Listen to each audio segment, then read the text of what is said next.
갑시다. 페이지 34페이지. 이제 03번 원소의 주기성. 자, 원소의 주기성 들어가기 전에 우리가 지난 시간에 소단원 1단원, 2단원을 종합해가지고 선생님 설명을 드리면은 맨 처음에는 우리가 우주가 만들어졌는데 이때 우주는 지금 빅뱅 우주론을 받아들여지고 있다.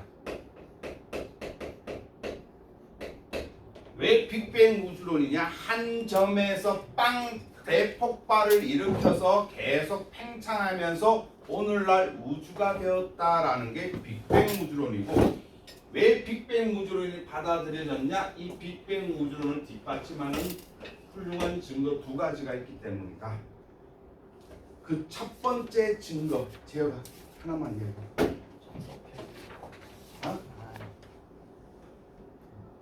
적색팽이어서는 우주가 팽창하고 있다는 거의 증거.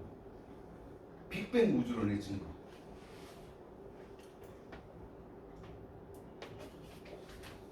뭐지? 3K의 우주 배경 복사가 나타난다.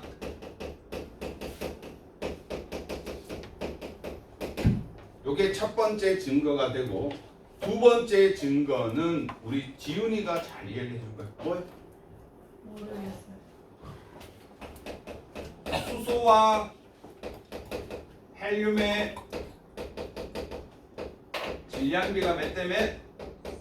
질량비가 3대 1로 나타난다. 요 두 개는 무조건 외우셔야 돼요.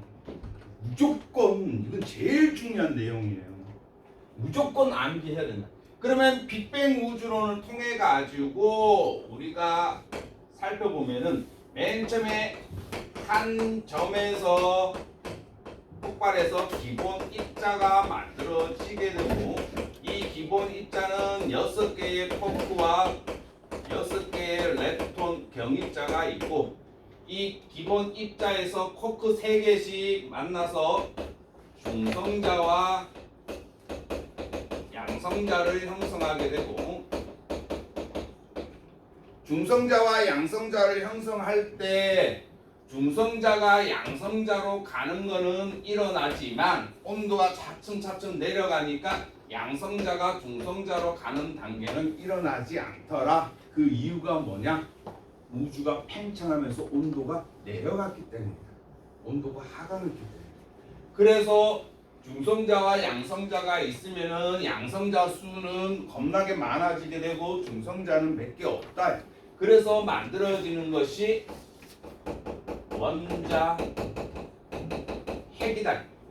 중성자하고 양성자가 합쳐져 가지고 중성자 2개, 양성자 2개가 만나면은 헬륨 원자핵이 만들어지게 되고, 그 주위에 이제 양성자가 중성자를 찾았는데 중성자가 없어가지고 양성자 한 개가 지 스스로 원자핵이 돼버린 게 수소 원자핵이다. 그리고 여기서 되게 중요한 거는 요때까지 원자핵이 만들어졌을 때까지 시간하고 온도는 너무 중요하다라고 이야기했습니다.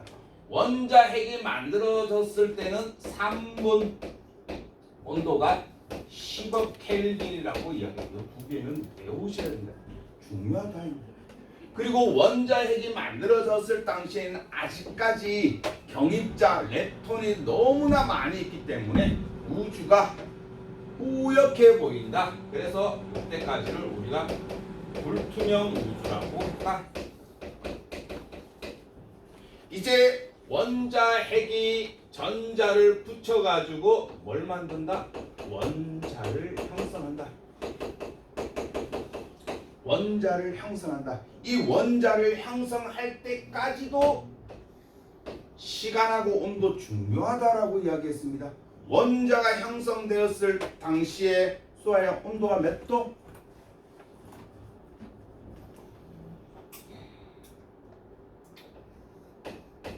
3000 켈빈. 그러면 요때까지 걸린 시간이 좀 오래됐다. 얼마? 원자가 형성됐을 때 시간은 38만 년. 이때 원자핵이 드디어 전자를 잡아당겨 가지고 결합을 해서 원자를 만들어 버리기 때문에 우주에 어떻게 전자들이 사라지게 되기 때문에 이때 조금 우주가 투명해진다. 그래서 이때까지는 투명 우주라고. 이때 원자가 형성되게 되면은 전자들이 사라지기 때문에 드디어 여기서부터는 뭐가 빠져나온다? 빛이 빠져나오게 된다.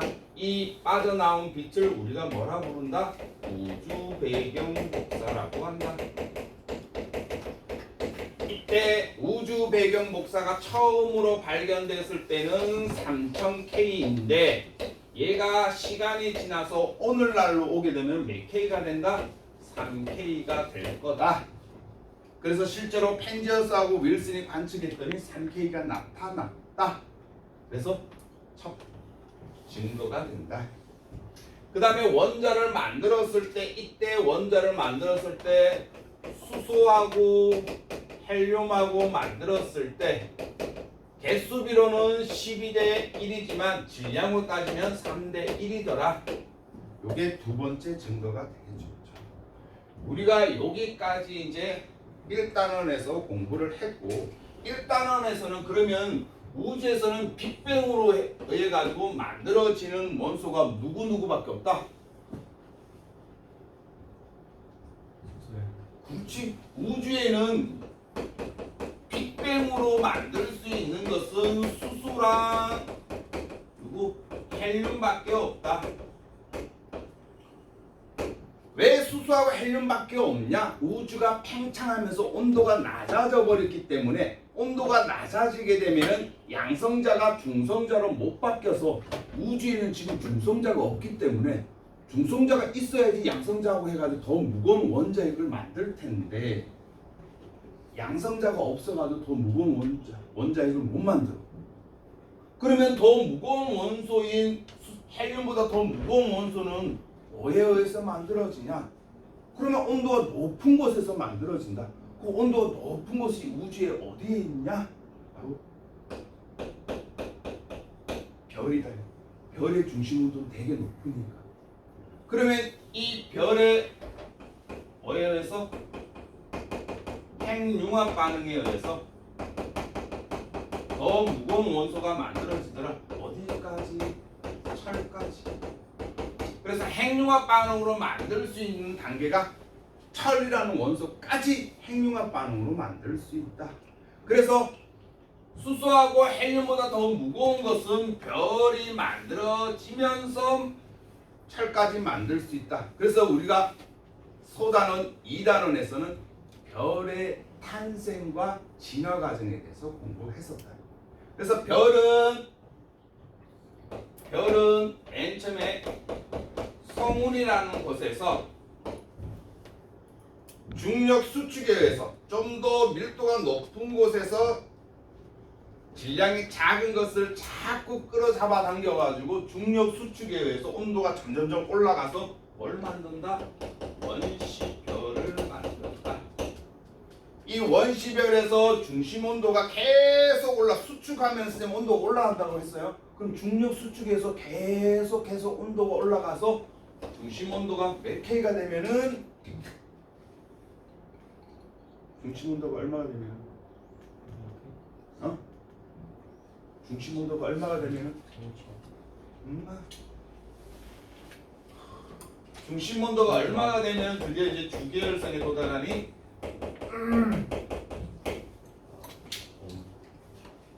야 주계열성의 온도가 얼마야?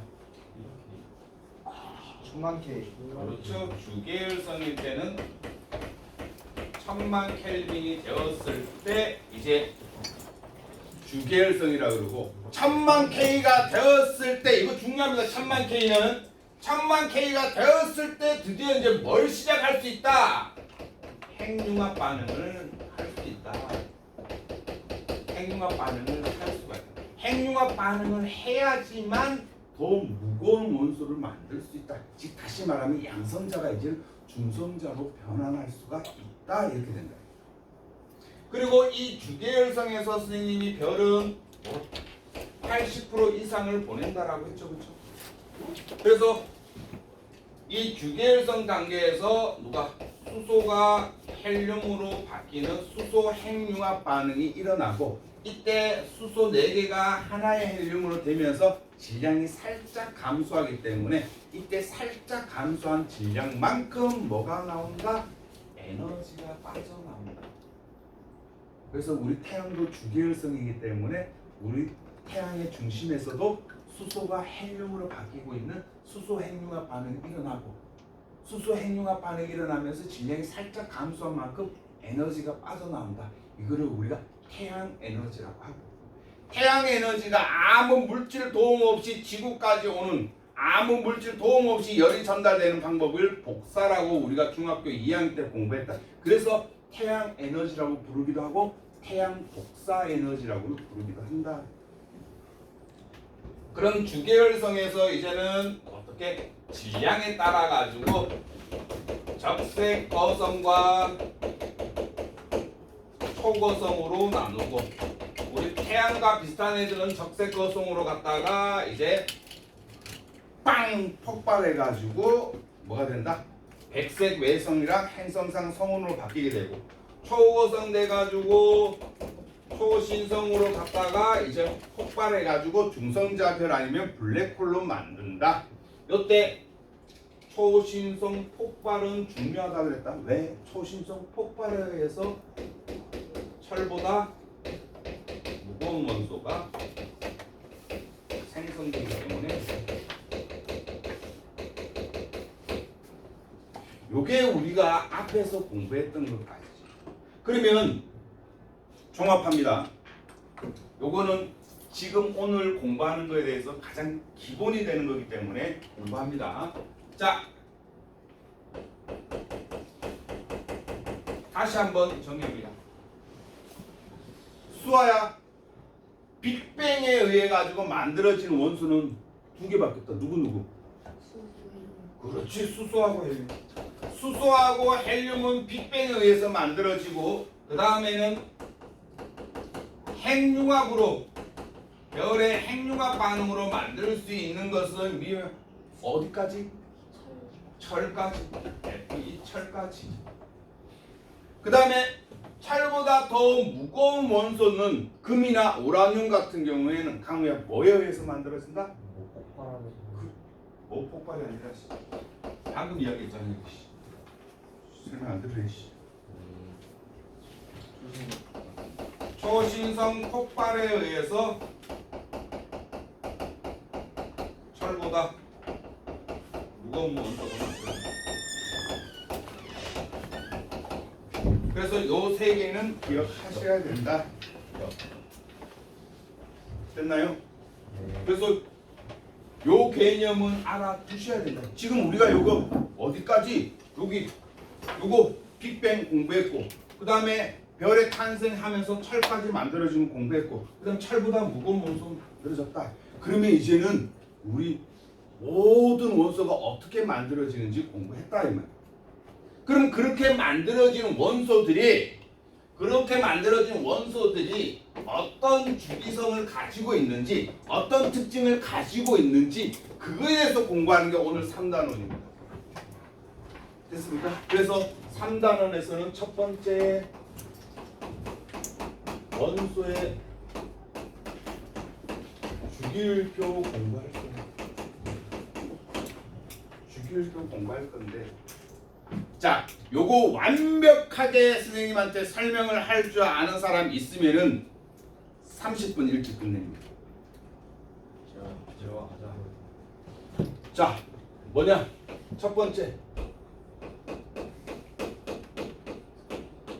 원소가 뭔지 아는 사람 설명해 주세요. 원소가 뭔지.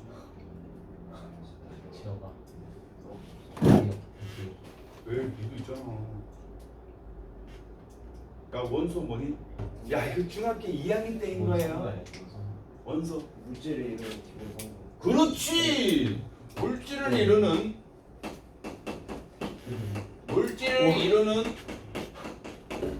기본 성분이에요.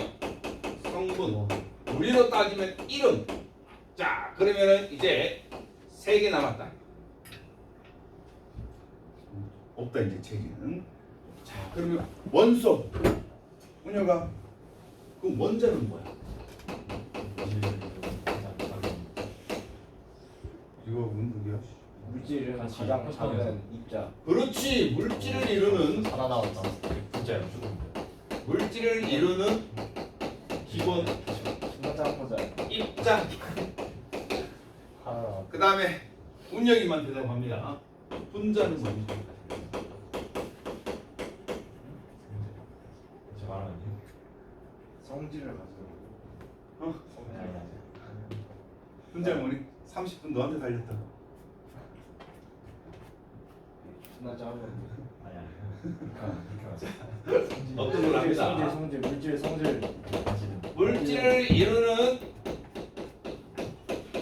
기본 성질의 가장 작은 입자가 됩니다. 자, 이 원소, 원자, 분자는 선생님이 언제 했냐면은 3학년 1학기 물리변화, 화학변화하면서 이거 선생님 다시 한번 정리를 했었습니다.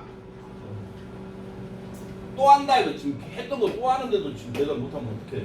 원소는 물질을 이루는 기본 성분이고 원자, 자 얘는 다 입자, 입자. 원자는 기본 입자, 분자는 기본 성질을 가지는 작은 입자. 얘는 가장 작은 입자, 얘는 성질을 가지는 작은 입자. 자, 그러면 예를 듭니다. CO2 누구니? 얘가 CO2가 그렇죠? 이산화탄소죠, 그렇죠? 이산화탄소다. 이산화탄소의 성질을 가지기 때문에 이 이산화탄소는 뭐라고 부르냐면 분자라고 불러요. 그래서 분자는 원자 더하기 원자. 그럼 여기서 이름, 원소의 종류 이름은 누구? 원소는 누구밖에 없니? 탄소랑 산소 두 종류밖에 없다. 그런데 원자 개념으로 가면은 원자로 가면은 탄소가 1개, 산소가 몇 개? 2개. 그 토탈 원자는 3개다. 이렇게 나타내는 게 원자예요. 이제 개념 알겠습니까? 집중! 졸면 안 돼. 그렇기 때문에 오늘은 여기 원소의 주기율표인데 원소의 주기율표. 그러면 걔네들 하나하나 입자의 이름을 이야기하네. 이름 종류가 몇 개 있냐? 첫 번째 원소의 종류는 토탈 몇 개 있다? 118 종류. 118 종류가 있어요. 118 종류가 있는데 이 중에서 92종류는 자연적으로 만들어진 거고 나머지는 인위적으로 만든 거예요. 인위적으로. 그래서 선생님 좋아하는 누구? 우라늄이 92번 자연적으로 만든 원소 중에서 가장 에너지가 큰 것다. 중요한 원소의 종류. 자, 그 오면 103까지밖에 없는데요. 여기 있다 118까지. 그 다음에 원소에서 또 중요한 특징. 자, 우리가 앞에서 공부했던 거 다시 한번 복습합니다. 수빈이가 대답해볼까? 원자 번호는 누구의 수와 같다? 누구의 수와 같다? 어? 뭐라고? 안 들려. 크게 좀 이야기해. 쌤 키가 안 좋아가지고. 안 좋아가지고. 누구? 원자 번호는 양성자 수랑 같다, 그쵸? 이 양성자수는 누구랑 같다? 전자수랑 같다. 선생님이 이제부터 질문하면 요거 모르는 대답 못하는 사람은 그냥 학원 끊으세요. 학원 다니지 마세요. 이건 선생님 진짜 속된 표현은 병신이에요. 병신. 병신이기 때문에 학원 다닐 필요 없어요. 갑니다.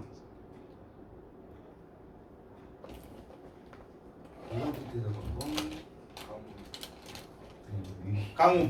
아니 말은 왜요? 원자 번호 아니, 12번이 마그네슘이다. 네. 마그네슘은 원자 번호 원소 번호 12번이다. 네. 그럼 마그네슘은 양성자 몇 개 갖고 있니? 12개죠. 전자 몇 개 갖고 있니? 12개. 네 학원 다녀야겠지. 이거 모르면 병신이에요. 병신 진짜. 지훈아 19번이 칼륨이야. 칼륨. 칼륨은 그럼 양성자 몇 개 갖고 있니? 19개. 전자 몇 개 갖고 있니? 19개. 그렇지 잘했다. 그래서 이것 때문이라도 뭘 해야 된다? 원소 번호를 1번부터 20번까지 암기하셔야 된다. 1번부터 20번까지 암기를 하지 않으면은 앞으로 여기 나오는 내용의 문제 못 풀어요. 이해되니? 그럼 선생님 이제 이렇게 묻는다. 수아야, 규소는 양성자 몇 개 갖고 있니?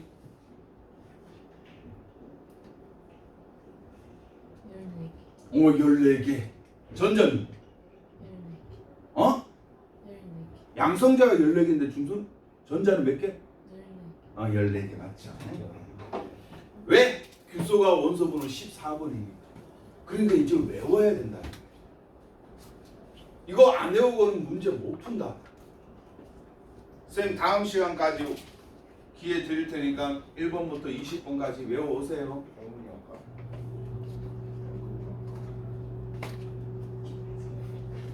외워오라고. 훑어놓으세요. 18번 뭐야? 아 모르잖아. 뭘로 아무도 하는 거야. 기다려. 어? 황이다 황. 아르. 황은 16번이고. 아이씨. 거루가. 아. 외우세요. 네. 칼. 알겠죠? 다시 한번 해봅시다. 자 1번부터 H 수소, H 헬륨, Li 리튬, B 베릴륨, B 붕소, C 탄소, N 질소, O 산소, F 플로린, N이 네온, Na 나트륨, Mg 마그네슘, Al 알루미늄, Si 규소, P인, S 황, Cl 염소, Ar 아르곤, K 칼륨, C 칼슘. 다 외웠죠? 오늘 다 외웠니? 13번 뭐야? 좀 시간이 걸려요.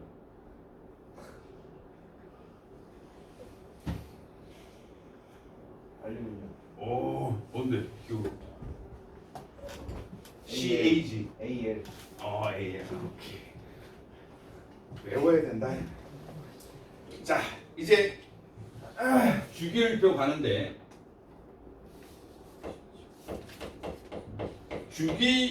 주기율표 이 주기율표는 뭐로 해놓냐면은 이 원소를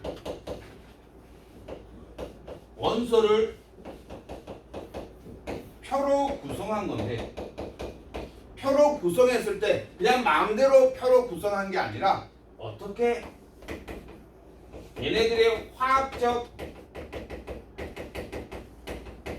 성질이 비슷한 애들끼리 모아가지고 표로 만든 거예요. 순서대로. 그러면 이 주기율표를 맨 처음에 이야기한 사람이 누굴까? 맨 처음에 이야기한 사람, 과학자.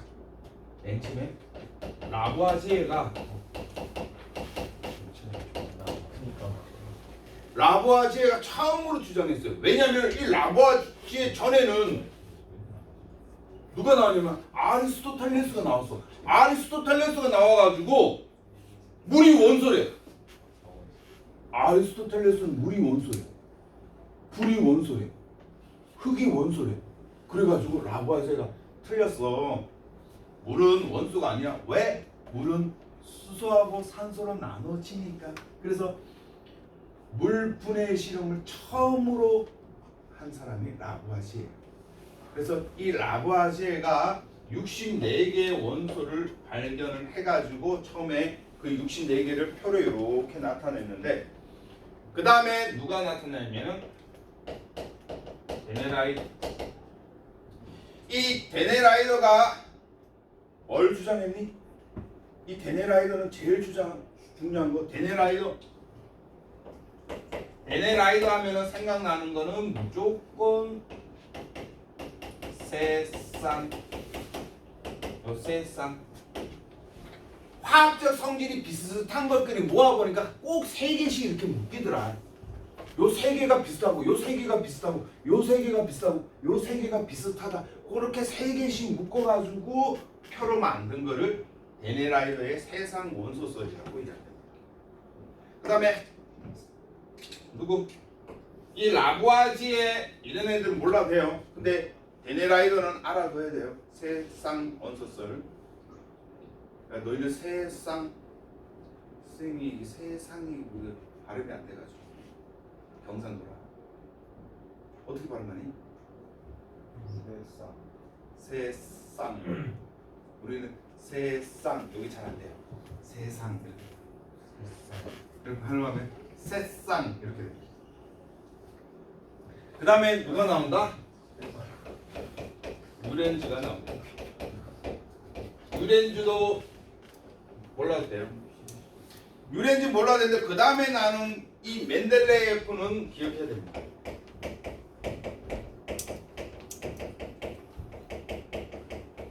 이 멘델레예프가 뭘 했냐면은 지금 우리의 최초의 원소 주기율표를 만든 거예요. 최초로 원소 주기율표를 만든 사람이 멘델레예프라는 사람이다. 그래서 멘델레예프 나면 아 주기율표를 처음으로 만든 애구나 이렇게 이야기 알아둬야 된다. 그 다음 멘델레예프 다음에 나오는 게 이제 멘델레예프를 보완한 사람이 누구다? 모즐리라는 과학자가. 이 모즐리가 지금 현대의 주기율표를 주장했는데 얘는 현대의 주기율표를 뭘로 주장을 했다? 이 양성자 수, 즉 원자량 가지고 뭘 했다? 원소 번호를 매겼다. 그래서 이 모즐리라는 과학자가 되게 유명하다. 그러면 지금부터 너무너무 중요한 원소 주기율표 들어갑니다.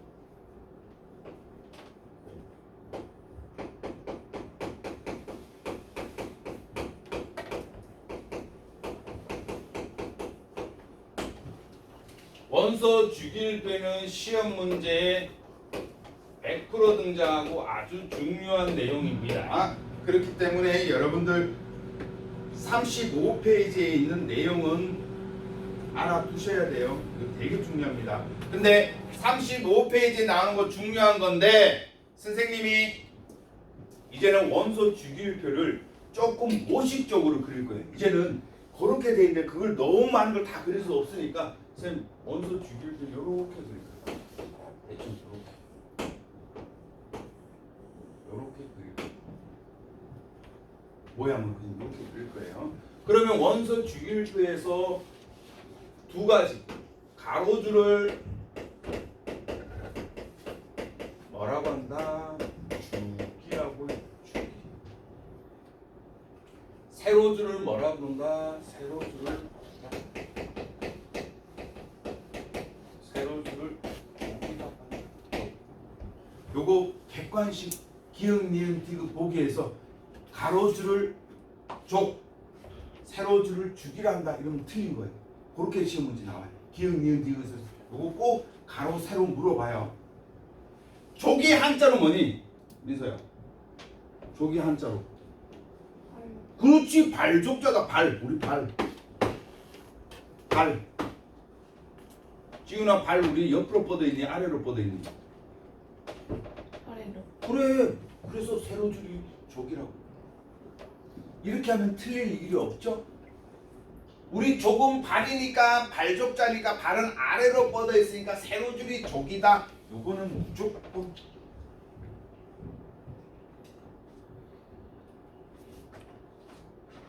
프린트물 못 받은 사람. 안 준다 이거? 오늘 프린트물? 뭐지? 조금 이따 줄게요.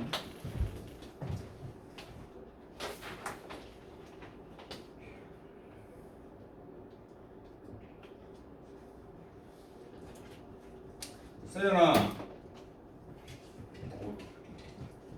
뭐 했길래 그렇게 좋지? 이때 세로줄 족자가 되게 중요해요. 왜냐하면 이 족이 무엇을 의미한다? 화학적 성질을 의미한다. 화학적 성질을 의미한다. 그러면 요 같은 세로줄에 있는 애들은 화학적 성질이 비슷하다 이렇게 된다. 비슷한 애들을 세로줄에 뒀다. 그러면 가로줄에 둔 주기는 뭐를 의미한다? 얘는 전자가 이동하는 전자 껍질 수를 이야기한다. 전자 껍질 수를 이야기한다. 그래서 주기는 1주기에서 몇 주기까지 있다? 1주기에서 7주기까지 있다. 족은 1쪽에서 몇 쪽까지 있다? 18쪽까지 있다. 여기서 여러분들 알아두세요. 여기 보면은 잘 보세요. 여기 보면 이렇게 해가지고 표를 이렇게 사각형으로 이렇게 하는 게 아니라 쏙 들어갔다 여기 쏙 이렇게 나온다. 여기 중간이 없다. 이거. 그래서 여러분들 아주 쉽게 말하면은 3쪽에서 10쪽까지는 어떤 어떻게 된다? 생략돼 있다. 3쪽부터 10쪽까지는 생략돼 있다. 그러면 우리가 3족이라고 그러면은 뭐라고 불러야 된다? 13족이라고 불러야 된다. 네 번째 세로줄을 몇 족이라고 해야 된다? 14족이라고 해야 된다. 이해됐나요? 3에서부터 10까지는 생략돼 있기 때문에 됐나요?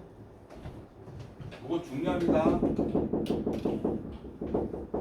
그 다음에 그러면은 여기다가 선생님 여기다가 이제 원소를 집어 넣을 건데요. 원소를 하나씩 집어 넣을 건데 어떻게 집어 넣나요? 뭘로 집어야 된다? 요걸로 집어야 된다. 리튬 원소 번호 3번이다. 원소 번호 3번이니까 양성자 몇 개 갖고 있다? 3개 갖고 있다. 양성자 3개 갖고 있으면 전자도 몇 개 갖고 있다? 3개 갖고 있다. 그러면 이 전자의 배치에 따라 가지고 달라진다. 그래서 여러분들 뭘 공부할 거냐면 이제는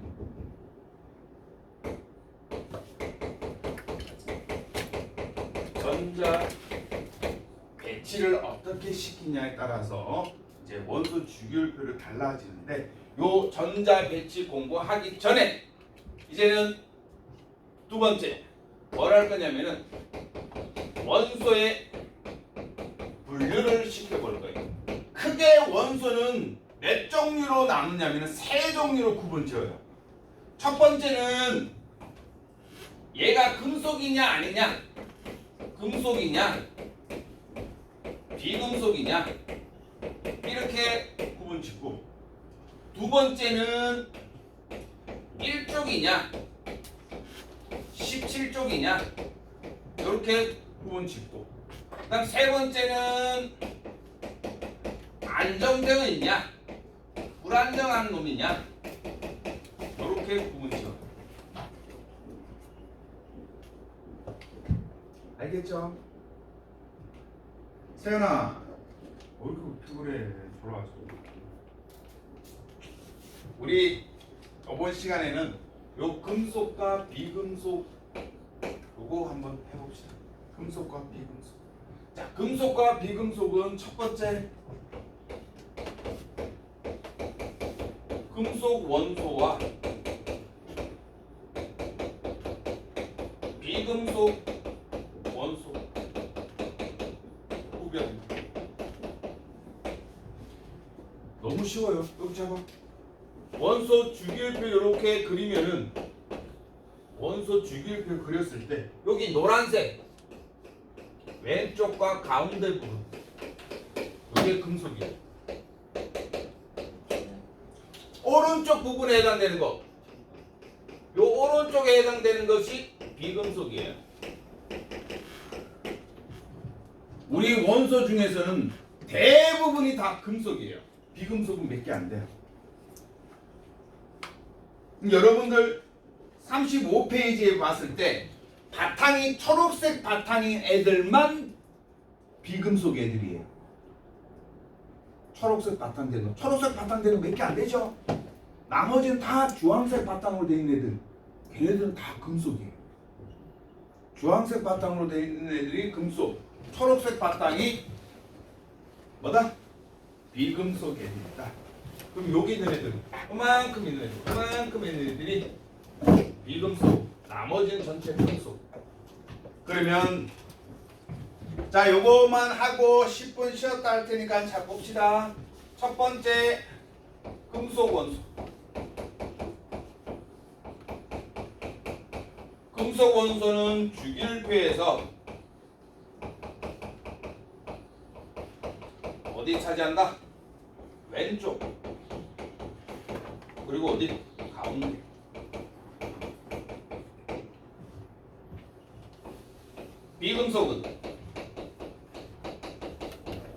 비금속 원소는 어디? 주기율표에서 오른쪽.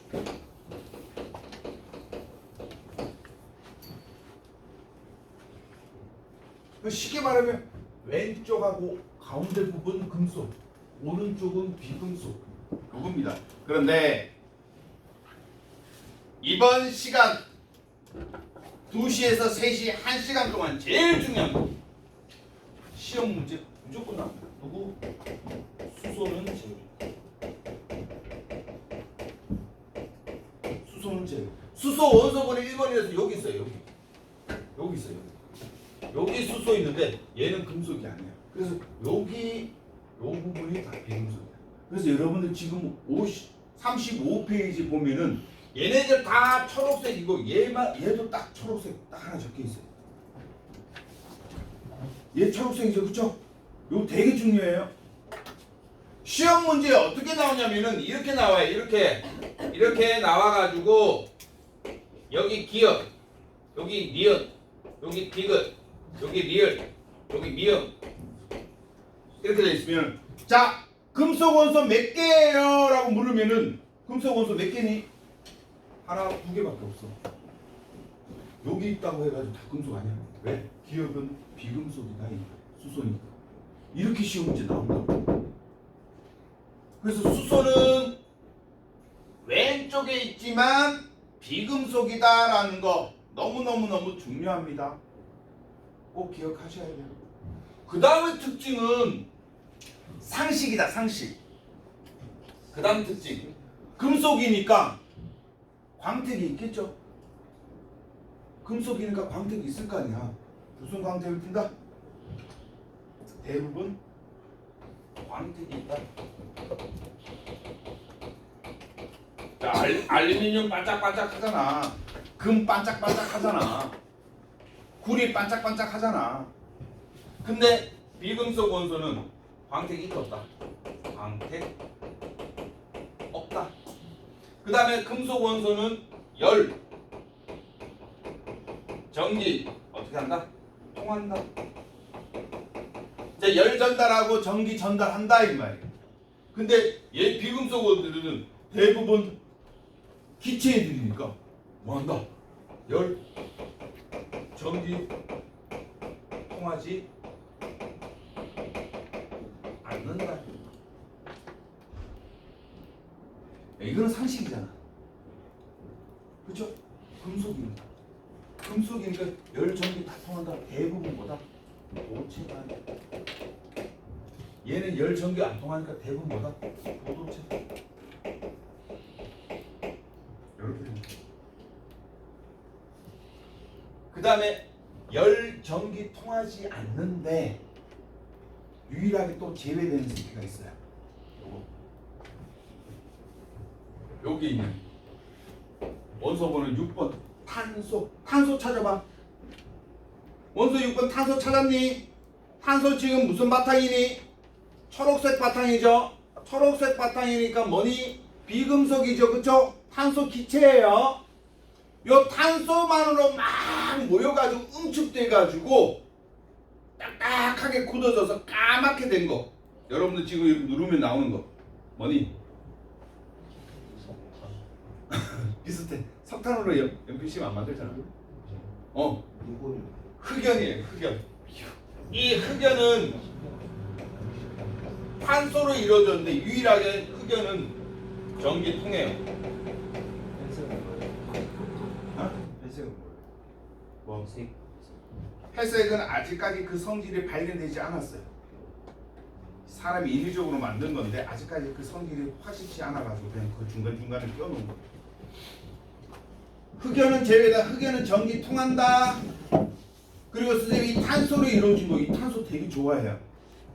탄소가 딱딱하게 굳어지면은 흑연. 근데 너무 단단해. 그러면 다이아몬드가 돼요. 다이아몬드가 탄소로 이루어진 거예요. 됐죠? 그리고 이 탄소 가지고 만든 제품이 엄청나게 가벼운 거. 선생님이 이 방망이도 갖고 있는데 카본이에요. 카본. 탄소로 이루어진 게 카본. 그리고 이 카본이 겁나 가벼워가지고 어디에도 많이 쓰냐면 자전거 뼈대에도 많이 써요. 그래서 카본 자전거 이런 것들은 뼈대는 자전거가 몇백만 원씩 비싼 거는 몇천만 원씩 합니다. 자전거가 새끼손가락으로 씩 들려. 근데 철보다도 훨씬 단단해. 그거는 딱 과장. 아니야 진짜로. 새끼손가락 들리는 거 봤었어요. 치면 부러진 거. 선생님 아는 사람이 자전거 샵 하는데 거기 이렇게 바퀴도 없고 그냥 뼈대만 이렇게 걸어놓는 뼈대만 이렇게 전시에 이렇게 해놨는데 펜슬은 이 뼈대가 얼마예요? 그러니까 1,400만 원. 그래서 한번 내려가서 이 새끼손가락 씩 들어봤는데 이거 씩 들려요. 겁나 가벼워. 요거. 그 다음에 금속 원소들이니까 금속이니까 어떤 성질이 있냐면은 얘네들은 부서지는 게 아니라 부서지지 않고 어떻게 된다? 늘어난다. 늘어난다. 펴진다. 늘어진다라는 것을 우리가 뽑힘성이라고 하는데 차를 열을 가하면 쭉 늘어뜨릴 수 있다. 그 다음에 되게 납작하게 만들 수 있다. 얇게. 그래서 알루미늄 같은 건 겁나 얇게 만들어가지고 우리 어디에 쓰니? 알루미늄 호일에 쓰죠. 그죠? 호일 겁나 얇다. 호일 겁나 얇아. 금속인데 우리가 손으로 슉 하면 찢어진다. 그만큼 얇다. 금속인데. 신기하지 않니? 금속인데 찢어져. 그렇지? 알루미늄 금속인데 찢어져. 그만큼 얇게 폈다라는 거. 그래서 펴짐성이 있고 늘어난 뽑힘성이 있다라는 거. 자, 그래서 35페이지까지 하고 잠깐 쉬었다 하도록 하겠습니다. 자, 여기까지. 사진 찍을 사람들 빨리 찍으세요.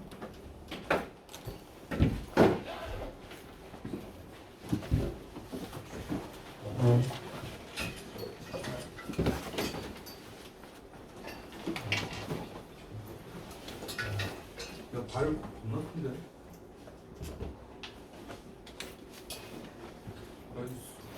속도 봐봐. 와. 훨씬 근데 저. 오씨, 이만큼 차이 나네. 싫어. 와. 깽기네.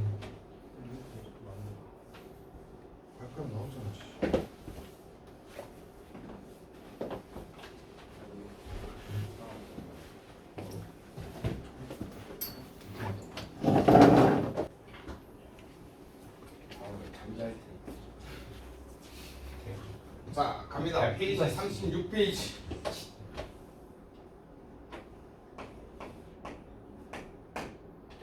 자, 우리 원소를 분류를 했을 때 앞에서는 첫 번째 금속 원소랑 비금속 원소로 구분 지었다. 금속 원소들은 주기율표에서 왼쪽 가운데에 위치하고 비금속은 오른쪽에 위치하더라. 근데 왼쪽 가운데에 위치하는 것들이 대부분 금속인데 유일하게 한 놈 빼고라고 했다. 한 놈이 누구니? 수소는 제외하고.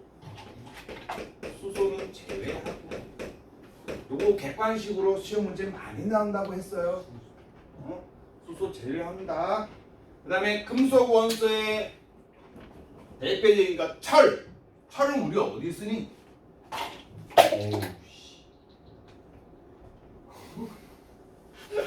철은 우리 건축 자재 이런 데 많이 쓰죠. 그쵸? 구리는 어디 쓰니? 구리. 구리 전선에 쓰죠. 그쵸? 구리 전선에 사용하고. 알루미늄은 어디 쓰니? 알루미늄 호일 만드는 데 쓰고. 그쵸? 그 다음에 비금속 중에서 대표적인 거 아까 선생님 말했던 수소 같은 경우 수소 제한데 수소는 어디 쓰니? 쓸데없다고 수소가? 그래, 수소는 연료에 많이 써요. 그래서 우리 우주선 인공위성 쏘아 올리면 다 그때 수소 원료였습니다. 수소 원료. 기름 안 집어넣어요. 수소 집어요. 그래서 선생님 유일한 꿈이 있다면은 아주 소소한 꿈, 수소 자동차 사는 게 선생님 꿈이에요. 아주 소소. 수소 자동차 사고 싶어요. 터지는 거 터지는 거 아니에요? 아직까지는 수소 자동차 터졌다는 말 못 들어봤어요. 전기차 불났다는 소리 많이 들어봤는데 수소차 터졌다는 소리 한 번도 못 들어봤어요. 그리고 수소차는 수소 넣고 뭐 산소만 집어넣으면은 와.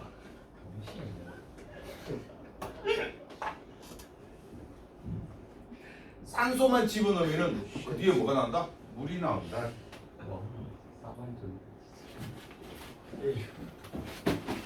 그 다음에 우리 또 비금속 중에서 또 많이 쓰는 게 산소 같은 경우에는 어디 이용하니? 우리 식물이나 동물의 호흡에 많이 쓰고 그렇죠? 그 다음에 또 황 같은 경우에는 성냥 만드는 데도 쓰고 이런 데 쓰인다. 그 다음에 선생님이 플로린 가끔씩 나옵니다. 플로린 F 플로린 어디 쓰이니? 치약이요? 치약에 쓰인다. 그래서 플로린 다른 말로 다른 용어로 하면은 플로린을 불소라고 해요. 그래서 우리 불소 치약 이런 거 들어봤죠? 그래서 원래 선생님 학교 다닐 때 플로린이라고 안 배웠어요. 불소라고 배웠어요. 근데 지금은 플로린이라고 합니다. 자, 이번에는 두 번째 뭐 공부할 거냐면은 알칼리 금속과 할로젠 원소에 대해서 분류를 할 거예요. 알칼리 금속과 할로젠 원소는 뭐냐면은 알칼리 금속은 금속 중에서도 몇 쪽에들 1쪽 원소. 할로젠은 비금속 중에서도 몇 쪽 원소들 17쪽 원소. 얘네들만 금속 중에서도 맨 앞에 있는 1쪽, 비금속 중에서도 17쪽 애들만 따로 뽑아가지고 분류를 해요. 요거는 이 원소의 분류 중에서 얘가 시험 문제 제일 많이 나옵니다. 금속, 비금속 구별하는 거 그렇게 시험 문제 잘 안 나와요. 근데 이 알칼리 금속과 할로젠 원소 구별하는 거 시험 문제 나와요. 근데 여러분들 오늘 2교시 지금 3시부터 4시까지 수업하는 이 2교시에는 요 내용이 제일 중요해요. 왜냐면 1시간 동안 요것만 여러분들 딱 구별할 줄 안다 그러면은 여러분들 대단히 한 거예요. 자, 그러면은 알칼리 금속과 할로젠 원소 한번 보면은 여기 원소 주기율표를 쓰니 이렇게 모식적으로 그리면은 일쪽 애들 첫 번째 세로줄 얘가 알칼리 금속. 그 다음에 17번째 세로줄 얘가 할로젠. 그래서 할로젠 금속이라고 하지 않고 할로젠 원소라고 하는 거예요. 왜? 비금속이니까 얘는. 그리고 얘는 그냥 알칼리라고 하지 않고 알칼리 금속이라는 얘는 이유가 뭐냐면은 왼쪽 금속 애들이 있으니까. 알아두세요. 자, 그러면은 첫 번째 누구부터 살펴보냐? 알칼리 금속부터. 알칼리 금속 애들은 아까도 이야기했다시피 몇 쪽에 있는 애들? 1쪽 원소에. 1쪽 원소 애들인데 또 나온다. 뭐는 제외한다? 수소. 수소는 제외한다. 왜? 수소는 금속이 아니기 때문에. 수소 제외. 수소 제외다. 그리고 금속이니까 얘네들의 특징이 첫 번째 뭐가 있냐면은 얘네들은 실온에서 대부분 뭐다? 고체 상태. 실온에서 고체 상태인데 유일하게 한 새끼만 고체가 아니에요. 액체인 새끼가 있어. 누구야? HG야. 얘는 액체야. HG가 누굴까? 요거 우리 수. 수은이야. 우리 이거 기압할 때 공부했다. 기압 1기압일 때 얘 높이가 76cm야. 그래서 그때 선생님 기압할 때 수은 액체 금속이라고 이야기했었어요. 기억납니까? 그죠? 지훈이 기억 안 나는 눈빛인데. 수은 높이. 수은의 높이를 했을 때 76cm. 그럼 물로 했을 때는 몇 cm? 오, 물로 했을 때 10m. 굿. 와, 기억하고 있다. 그러면 공기로 했을 때는? 공기로 했을 때는 몇 미터? 1기압이. 오, 1000km. 굿. 기억하네. 속으로 조금 언제 썼지 이러면 안 돼요. 그래서 수은만 요거 선생님 안 써도 HG가 수은이라는 거 알아두세요. 수은만 액체 상태다. 나머지 애들은 다 고체 상태다. 두 번째, 얘네들은 왜 선생님 그러면은 금속 중에서도 1쪽, 2쪽, 13쪽, 얘네 14쪽 얘네들 다 금속인데 왜 1쪽 애들만 뽑아가지고 지금 알칼리 금속이라고 해서 다시 얘네들만 따로 이렇게 공부해요. 얘네는 금속인데 금속 중에서 밀도가 엄청 낮다. 금속 중에서도 밀도가 너무 낮아가지고 칼로 자를 수 있다. 금속인데 무처럼 그냥 칼로 싹둑 잘려. 금속인데 그냥 칼로 싹둑 잘려. 그만큼 무르다. 칼로 자른다. 얘는 엄청나게 무르다. 이렇게 표현. 이거 안 닦이는데. 안 닦이는 건 없어서. 그 다음에 세 번째부터 중요합니다. 세 번째. 요 세 번째. 요게 알칼리 금속에서 제일 중요한 거예요. 3번. 여러분들 프린트물에서도 3번. 반응성이 매우 크다.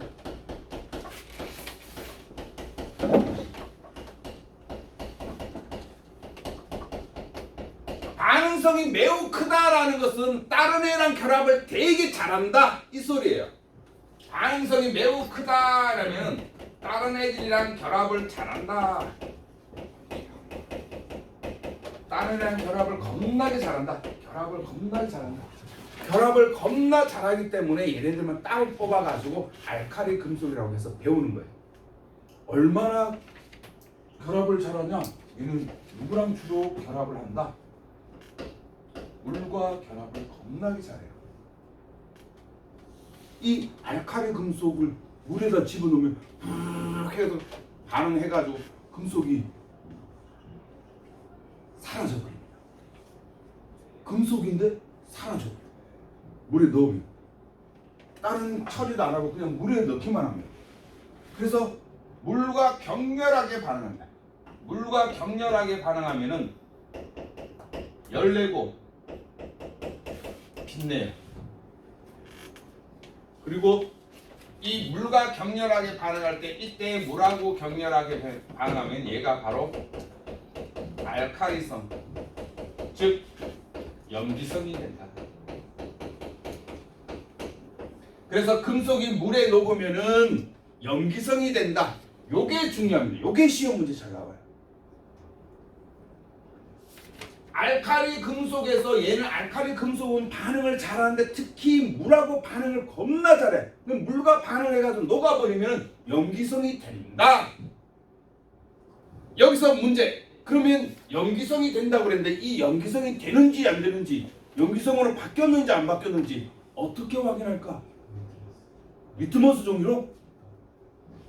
리트머스 종이로도 확인할 수 있는데 제일 많이 나오는 이때 지시약이 바로 페노프탈레인입니다. 페노프탈레인이 지시약 종류. 이 페네프탈레인이 염기성일 때는 무슨 색으로 바뀐다? 염기성일 때 빨간색으로 바뀌어요. 붉은색. 근데 얘가 중성이거나 산성이면은 색깔이 없어져요. 그래서 염기성에다가 페노프탈레인을 떨어뜨리면 빨간색이거든.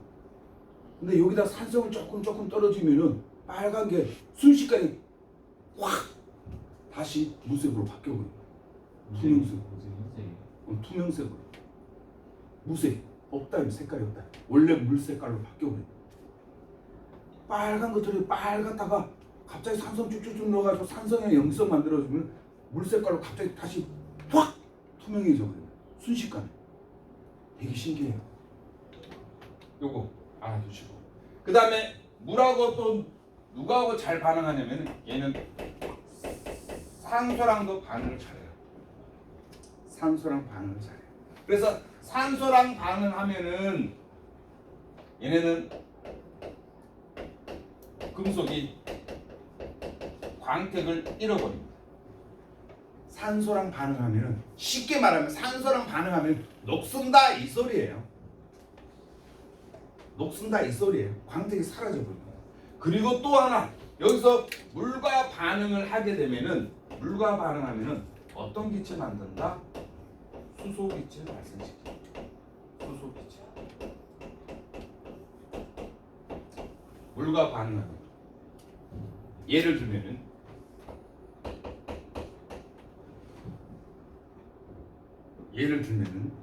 우리 칼륨하고 물하고 반응시키면은 얘가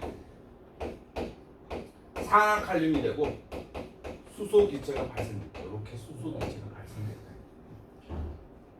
수소 기체가 발생된다는 거 알아두세요. 그 다음에 네 번째.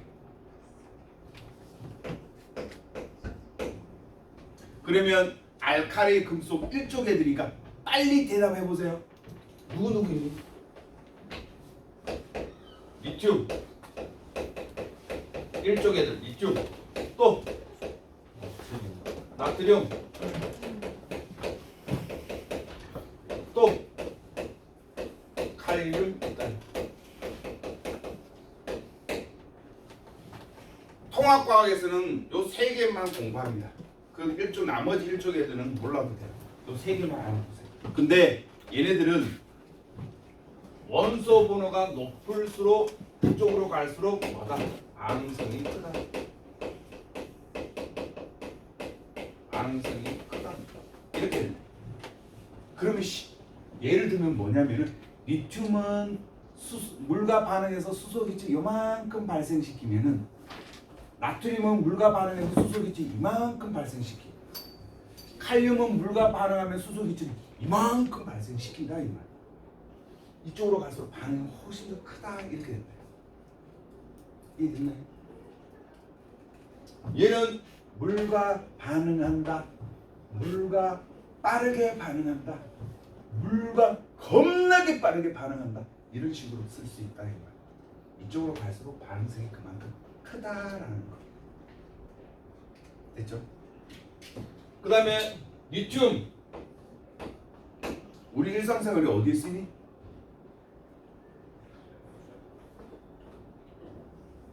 일상생활에 어디에 쓰니? 통화할 때. 에? 통화할 때 쓰는 게 아니라 여기 휴대폰 안에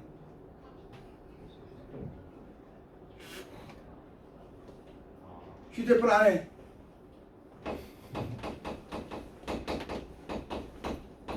배터리에 있어. 휴대폰 배터리. 그래서 휴대폰 배터리 리튬 배터리를 다 씁니다. 여러분들 그 뭐지? 정동 킥보드. 정동 킥보드 안에 들어가는 전지가 다 리튬 전지입니다. 그래서 나트륨.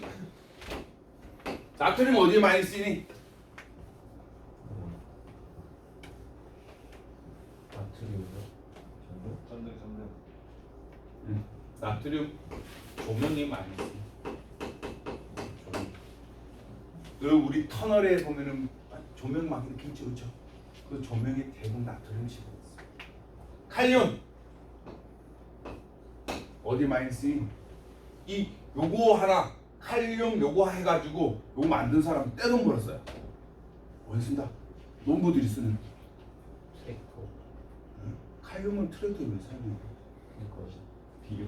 그래 비료에 비료요? 너무 비료에 씁니다. 선생님 어렸을 때는 비료. 농부들이 밭이나 논에 비료 들면 다 뭐 줬냐면 그때 당시에 다 인분밖에 안 줬어요. 닭 인분, 닭똥 아니면 사람 똥을 밭에다 뿌렸다 이거. 그때는 비료가 없었으니까. 근데 지금은 요 칼륨, 질소 혼합해가지고 우리 질소 비료도 만들고 칼륨 비료도 만든다. 그 사람 떼돈 벌었어. 응? 그건 누군지는까지는 모르겠고. 그 사람이 특허 냈으면은 비료 회사에서 걔한테 특허권 다 살 거 아니야. 그럼 걔는 이 회사에다가 내 특허권 10억에 사세요. 그럼 10억에 다 팔면 얘가 비료 만들어가지고 각 농부들한테 다 뿌린다. 그 회사밖에 비료 못 만드니까. 독점이야, 독점. 근데 아직까지 왜 기업에서는 선생님한테 연락이 안 올까? 뭐 만드셨나요? 선생님 특허 2개 냈는데 연락이 오네. 부산을 맞지. 선생님 특허 2개 있어요. 그리고 너희들 안타깝게도 특허 기술 유지하려면은 1년에 특허청에다가 6만 원 내야 돼요. 내야 돼요? 매년 6만 원씩 내야지만 내가 그 특허 기술을 보유할 수. 이건 나만의 기술이 나만의 거다라고 인정할 수 있어요. 만약 6만 원 안 냈다 그러면 어떻게 되니? 날라가가지고 모든 사람들이 그 특허를 써도 된다. 그래서 선생님 계속 생돈 6만 원 날아가고 있어요. 2개니까 12만 원. 1년에 12만 원 계속 내고 있어요. 프로페서 이렇게. 사갈만도 한데 안 사가네. 아씨. 여러분들이라면 사가겠니? 뭔 줄 알고? 아니야. 그거는 이제 준비하고 있는 거. 그것도 준비하는 거. 그것도 준비하는 거고. 다 준비하는 거. 첫 번째 선생님 특허는 맨홀 뚜껑이에요. 맨홀 뚜껑. 도로가에 있는 맨홀 뚜껑 알죠? 도로에 가다 보면 여기 맨홀 뚜껑 철로 되어 있는 맨홀 뚜껑 지나가면 그 도로랑 맨홀 뚜껑랑 높이가 달라가지고 그 지나갈 때마다 차가 맨날 덜커덩하고 이렇게 지나가잖아, 그렇죠? 그래서 저거 어떻게 하는 방법이 없을까 해가지고 선생님 맨홀 뚜껑을 나사식으로 만들어. 와. 그래서 특허를 냈어요. 그래서 도로가 높아져도 맨홀 뚜껑이 낮으면은 요 맨홀 뚜껑 이렇게 끽끽 돌려가지고 그 높이랑 딱 맞춰가지고 슉슉 차들이 잘 지나갈 수 있게. 그런데도 안 사가네. 사갈만도 한데 이거는. 그걸 누가 해? 응. 어디 기업에서? 안사가네. 그리고 하나는 책상 관련된 거거든. 높낮이요? 높낮이. 안사가네. 진짜. 내가 맨 처음 했어요. 이게 바로 나 아니까. 자, 그 다음에 선생님은 책상의 높낮이가 전체가 높이 낮이 이게 아니고 일부분만. 공부 아니에요? 쉽게 말하면 책꽂이. 책상에 선생님 책상 쓰다 보니까 여기 책꽂이가 이렇게 있는데 책꽂이 책 꽂고 하다 보니까 책상 면적이 실제로 쓸 수 있는 책상 면적이 되게 좁아. 그래서 스위치 누르면 이 책꽂이가 안으로 쑥 들어가가지고 책상을 넓게 쓰고 그다음 책 뽑을 때는 쭉 올려가지고 책 뽑아 쓰고. 개간지. 개 좋은데? 개멋이 많다. 아직도 가구회사라든지 이런 데 연락이 안 온다. 이케 컨트롤. 잘 팔릴 거 아니죠? 그래서 여러분들 과학 잘하면 여러분도 특허 낼 수 있어요. 알겠죠? 돈 많은 사람도 있어. 자, 그다음 그래서 얘네들은 리튬, 나트륨, 칼륨 같은 경우에는 물과 산소하고 겁나 반응 잘하기 때문에 그러면 리튬, 나트륨, 칼륨은 어디다 보관해야 될까? 여기다 이렇게 보관해두면 산소랑 반응을 해버릴 거고. 그러면 물에다가 보관할 수도 없고. 그래서 얘네들은 보관을 어디다가 한다?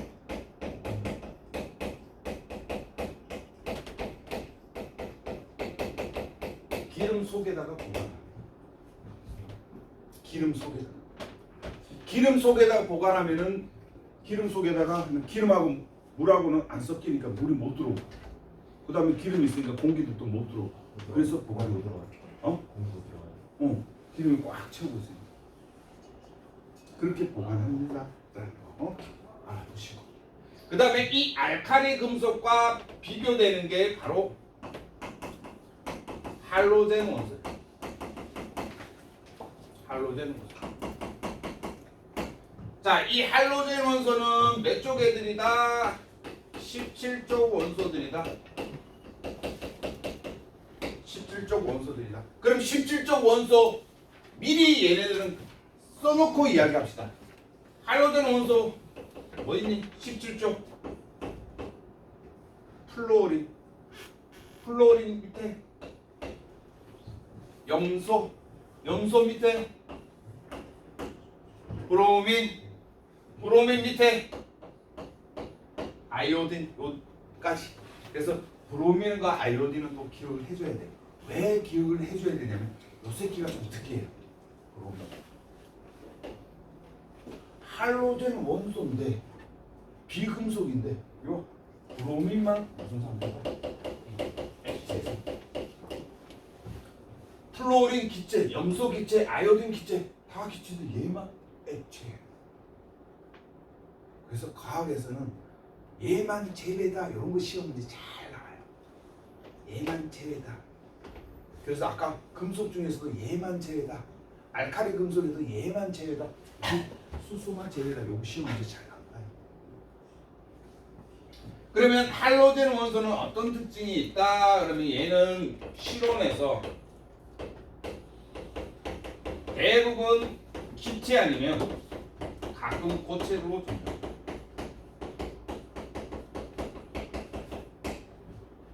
선생님, 비금속 원소들인데 고체로 존재하는 게 있나요? 아까 말했다시피 탄소로 되어 있는 흑연이나 다이아몬드는 고체다. 이렇게 존재하고, 두 번째 얘도 반응성이 매우 크다. 그렇기 때문에 시험 문제에 잘 나옵니다. 얘도 반응성이 크고 얘도 반응성이 크고, 그럼 얘는 누구랑 반응하고 얘는 누구랑 반응하는데 이거 구별하는 게 시험 문제에 나와요. 선생님 모가지 겁니다. 이거 나옵니다. 100%.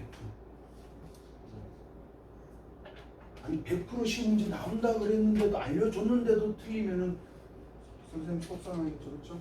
그럼 얘는 반응성이 매우 크다라고 하면은 얘도 다른 물질과 결합을 잘한다.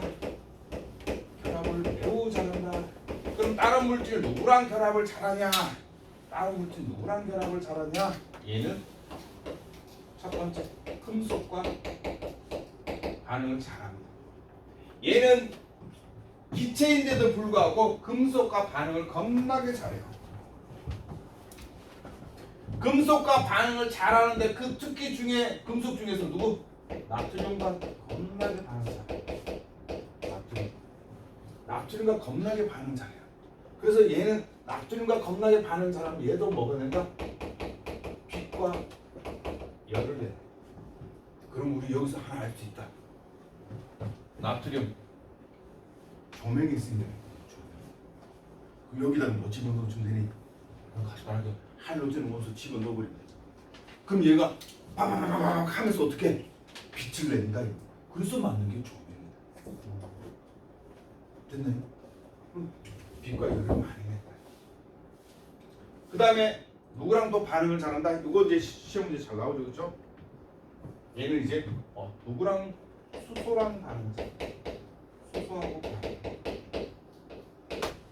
얘는 수소하고 반응을 하게 되면은 누가 된다? 얘는 산성. 아까는 알칼리, 얘는 산성. 이거 중요합니다. 얘는 산성, 얘는 염기성. 이거 두 개 구별합니다. 요거 두 개 구별하는 거 시험 문제 잘 나와요. 분명히 말했어요. 반응성이 매우 크다. 근데 얘는 금속과 수소로 반응하고 얘는 물과 산소로 반응하고 얘는 수소 기체 발생시키고 얘는 수소랑 반응을 하고. 요 차이점. 우리 알겠지? 그러면 얘는 아까 종류가 누구 있다? 플로린 있다. 플로린. 그 다음에 염소. 그 다음에 브로민. 알고는 안 듣네. 아니. 브로민. 그 다음에 누구? 아이오딘. 이렇게 있는데 얘네들은 전부 다 이렇게 존재하는 게 아니라 이원자 분자로 존재해요.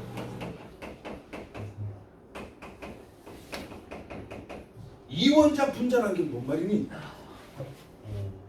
우리가 아까 스님 그래가지고 스님 원소, 원자, 분자 공부했었다. 분자는 누가 결합한 게 분자다?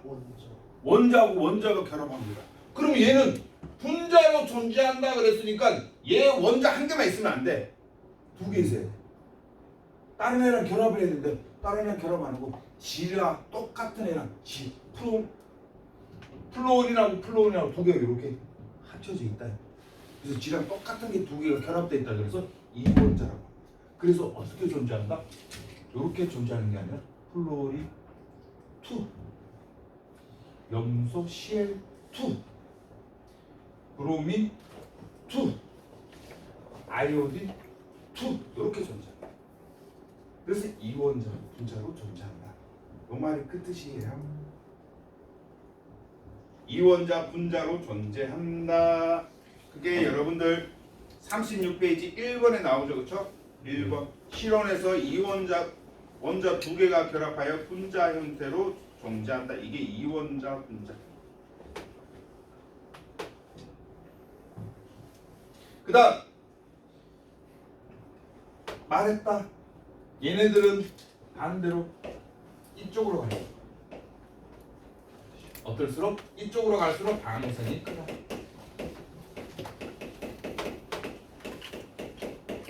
다시 말하면 원소 번호가 낮을수록 반응성이 큽니다. 얘보다는 얘가. 다시 말하면 플로린이 제일 반응성이 크다. 누구랑? 금속하고 반응성이 제일 크다. 이렇게 됩니다. 그래서 얘네들 그릴 때 원소 주기율표 그릴 때 이렇게 그리면 좋아요. 일종 애들은 수소 제외하고 알칼리 금속은 이렇게, 할로젠 원소는 이렇게. 그래서 이런 식으로 그리면은 훨씬 더 잘 이해됩니다. 아, 얘는 이쪽으로 올수록 반응성이 크구나. 얘는 이쪽으로 갈수록 반응성이 크구나. 요거 선생님 알칼리 금속과 할로젠 원소 이거 두 개 구별하는 거 시험 문제 나온다고 했어요. 이거는 꼭 기억하셔야 돼요. 중요합니다. 그러면 플로린 아까 어디에 쓰인다고? 치약에 쓰여요. 치약. 그 다음에 염소 뭐할 때 쓴다? 소독할 때 대부분 염소 써요. 염소. 그래서 수영장 소독할 때도 이 염소로 소독해요. 그래서 수영장에서는 이 염소 냄새가 나는 거예요. 소독약 냄새 나죠, 그렇죠? 수영장. 그럼 수영장에는 다 염소가 들어있구나 이렇게 알아두시면 돼요. 그 다음에 아이오딘 같은 경우에는 얘네는 얘도 소독. 얘는 어떤 소독? 우리 상처 났을 때 바르는 상처 소독에도 쓰인다. 그리고 이 아이오딘 요거하고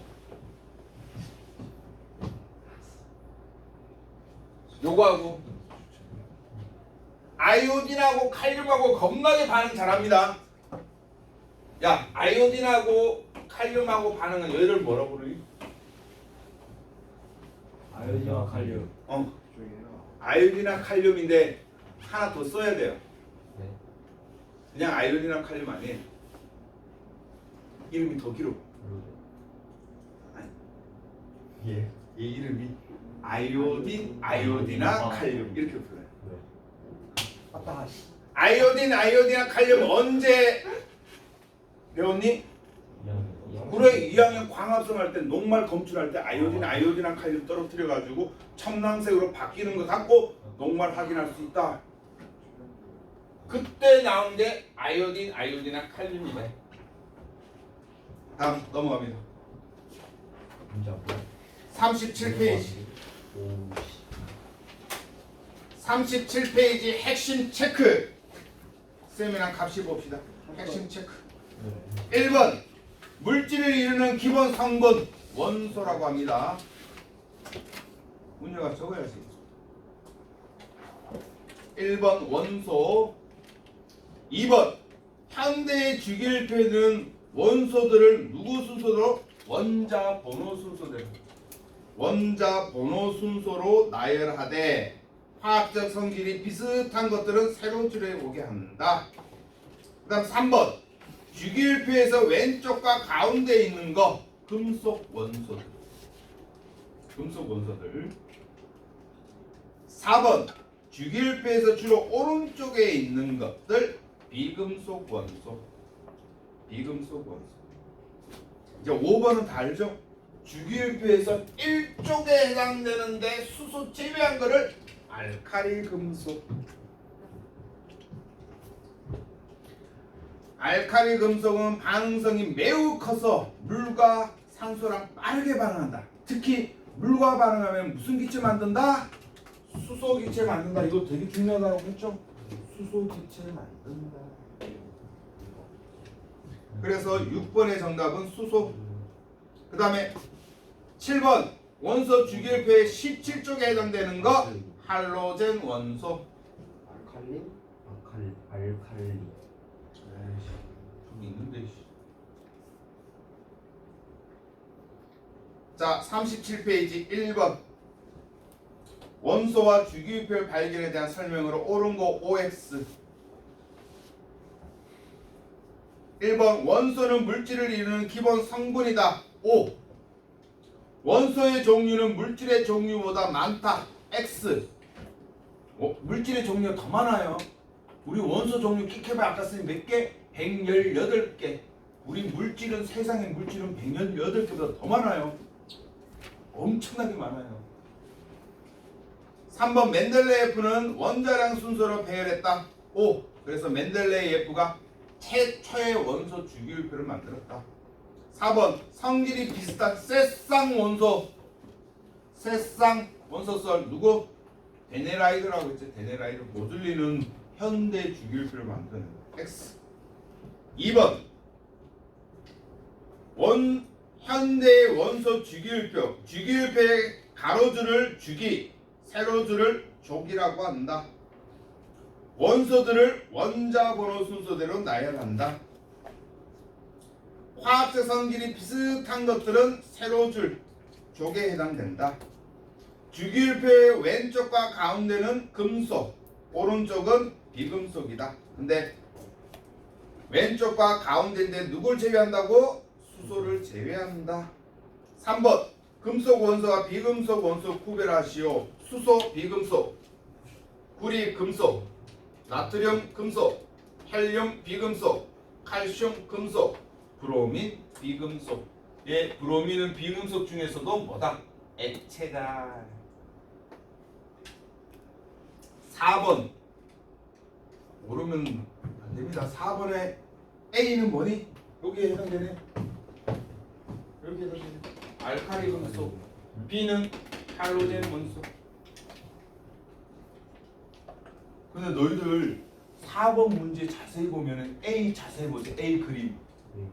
누구 제외니? 수소. 수소 제외하고 노란색으로 꺼져 있죠. 네. 그 그림 잘 봐야 됩니다. 수소를 제외했구나. 이게 시험 문제 잘 나온다. 5번 A 영역에 속하는 것, 즉 알칼리 금속에 대한 설명은 OX. 공기 중에 보관한다. X. 선생님 어디에 보관한다고? 기름 속에. 2번 다른 금속에 비해 밀도가 크다. 아니 밀도가 되게 작기 때문에 칼로 쉽게 자를 수 있다 그랬다. X. 물과 반응하여 기체를 발생시킨다. O. 수아야 하고 있지? 물과 반응해서 기체 만드는데 어떤 기체 만든다고? 수소 기체 발생하죠, 그렇죠? 어디죠? 물과 반응해서 수소 기체 발생한다. 칼로 다룰 수 있을 정도로 무르다. O. B 영역에 해당되는 거, 즉 할로젠 원소의 특징. 재훈아 하고 있지? OX 안 하고 있는데? 5번 안 하고 있는데? 6번 하는데 우리? 전기가 잘 통한다. X다 그렇죠? 비금속은 전기 안 통한다 그랬다. 각 분자마다 특유의 색이 있다. O. 여기는 이원자 분자로 존재하기 때문에 각각의 색깔이 있습니다. 실온에서 모두 고체로 존재한다. X. 기체로 존재하는 것도 있고 브로민은 액체다. 반응성이 커서 금속과 반응하여 화합물을 생산한다. O. 금속과 겁나 반응 잘한다. 넘어가네. 이제 마지막 38페이지만 하고 오늘 수업 끝낼 겁니다. 자, 38페이지 하는데 잘 들으세요. 심각합니다. 이제 문제 2개 푸는데 이거 다 맞추면 선생님 아이스크림 사드린다고 얘기했어요. 끌고 가세요. 끌고. 자, 프린트물 간단한 애들이 합시다. 간단하게 딱 두 문제 13번 14번 13, 14 지금 풉니다. 그래서 거기 원소 주기율표를 알아야 돼. 그래야지 A, B, C, D, E, F가 뭔지를 알 수가 있어. 그걸 써놓고 풀어야 되거든.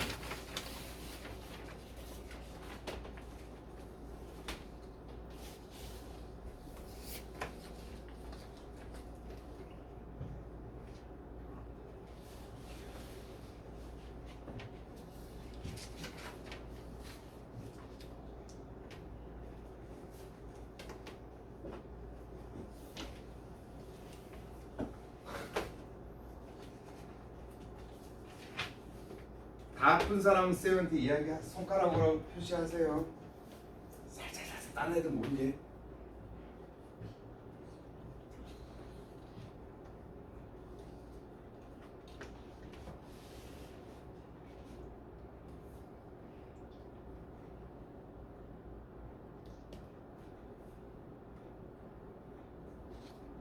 야, 쌤 이거 거저 주려고 낸다. 13번에 가 화학적 성질이 비슷하다. 화학적 성질이 비슷한 거는 어떤 거? 같은 세로줄에 있는 거. 화학적 성질이 비슷한 거는 같은 세로줄에 있는 애들이 화학적 성질이 비슷한 거다. 그러면 야씨 같은 세로줄에 있는 거 몇 개니? 와, 그럼 알려줬다 이 말이야.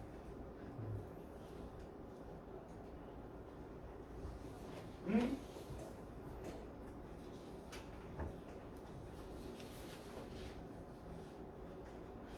오.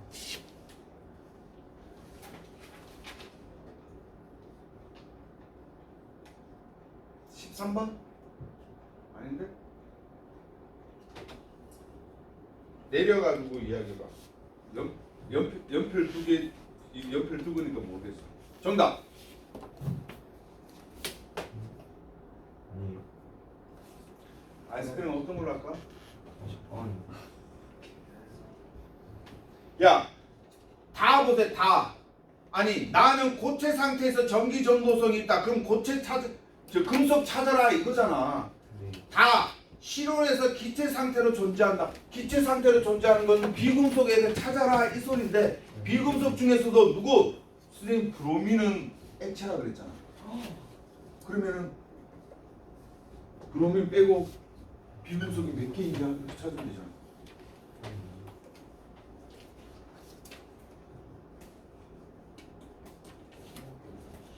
14번은 여러분 자세히 보면 알겠지만 A, C 1쪽 애들이네.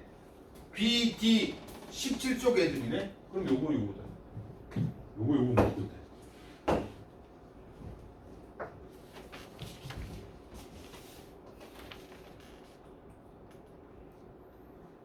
네.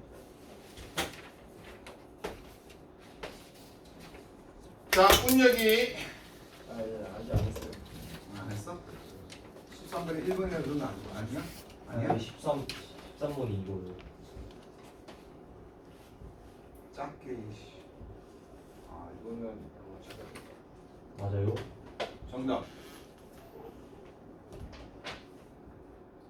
자, 아직 안 했어요. 아니 근데 나쁘지 않다. 저도 아주 좋아요. 기억이 나.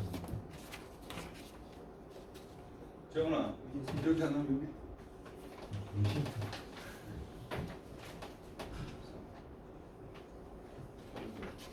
석인아, 아니 브로민 빨간색이잖아요. 몇 번? 선생님 거기서 안 보여. 13번에 손가락으로 해. 정답. 브로민 빨간색 아니에요?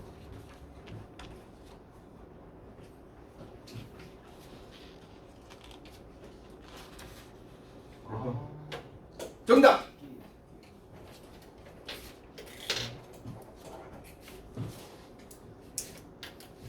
정답. 이 새끼야. 뭐지?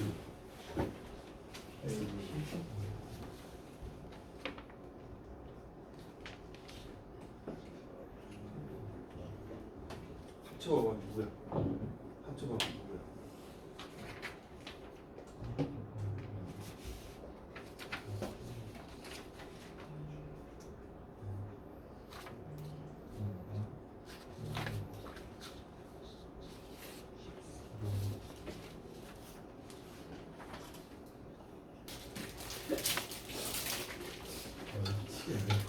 자, 페이지 38페이지.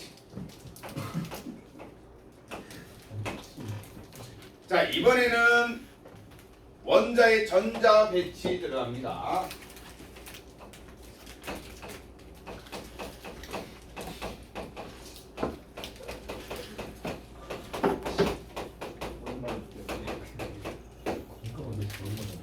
자, 원자의 전자 배치 들어가는데 이 원자의 전자 배치 들어가기 전에 그러면 원자에다가 전자를 어떻게 배치를 하냐라고 물어보려면은 첫 번째 우리가 뭘 알아야 되냐면은 원자의 구조를 알아야 됩니다.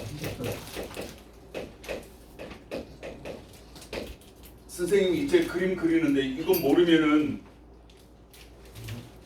운여가 이거 모르면 학원 끊어라.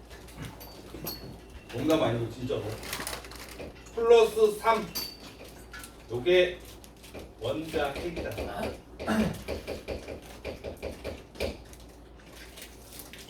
여기에 전자가 이렇게 있다. 그 다음에 전자가 이렇게. 석인이한테 물어볼게. 석이나 야 원자 이름이 뭐니?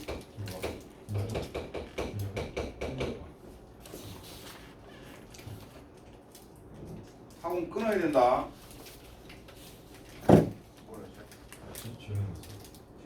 원자 얘 원자 이름 뭐냐고. 리튬일 걸로. LI요. LI가 리튬이죠, 그렇죠? 리튬. 얘 원소 이름이 리튬이야, 리튬. 왜 리튬일까? 얘가 원소 번호 3번이니까 왜 원소 번호 3번이니?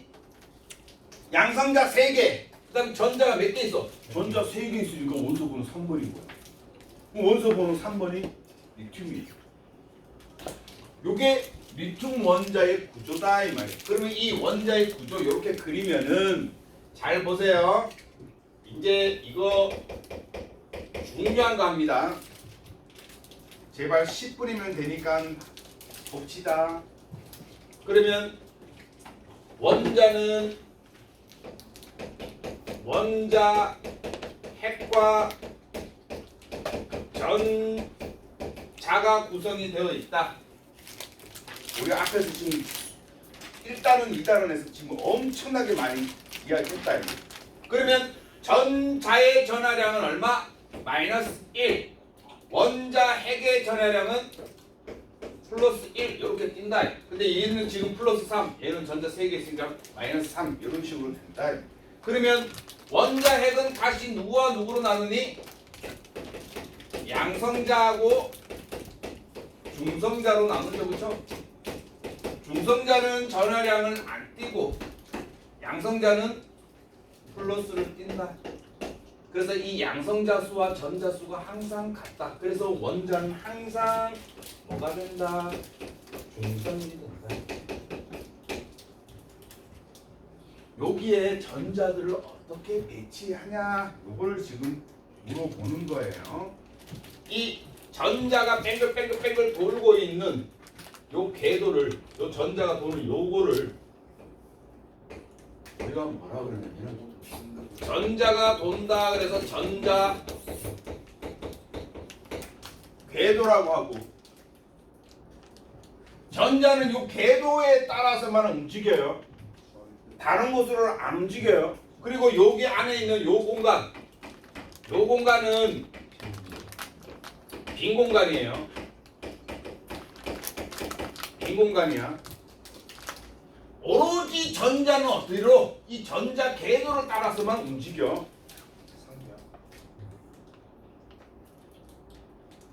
전자 궤도를 따라서 움직이는데 이 전자 궤도를 우리가 에너지 준이라고 불러요. 에너지 준.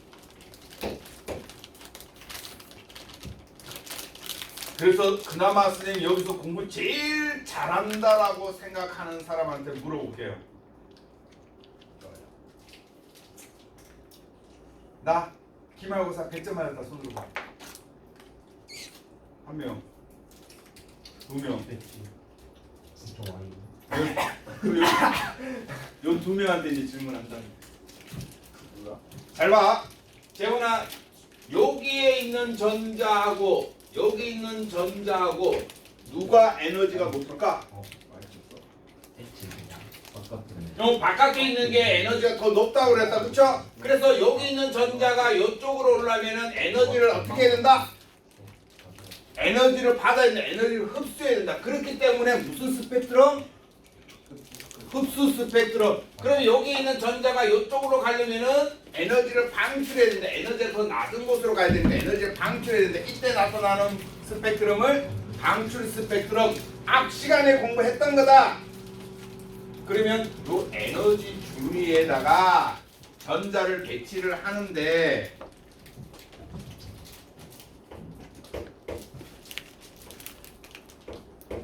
원자 핵으로부터 멀어질수록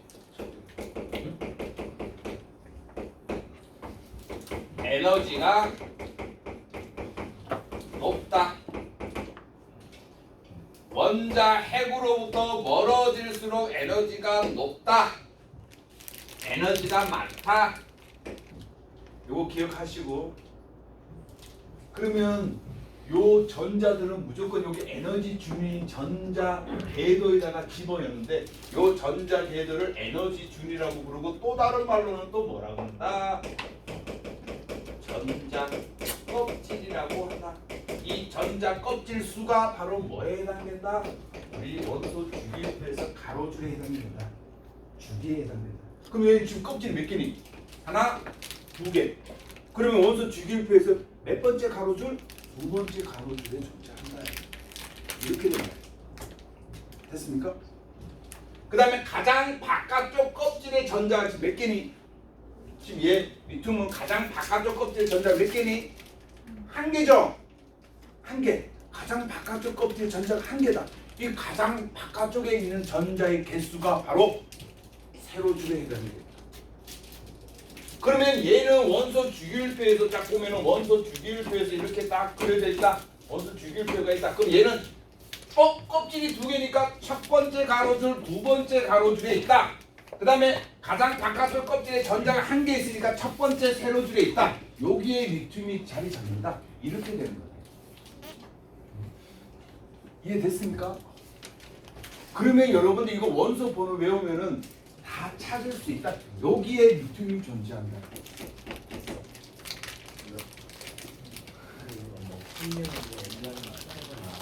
응? 그거 이제 이야기할 거예요. 아야. 그 다음에 이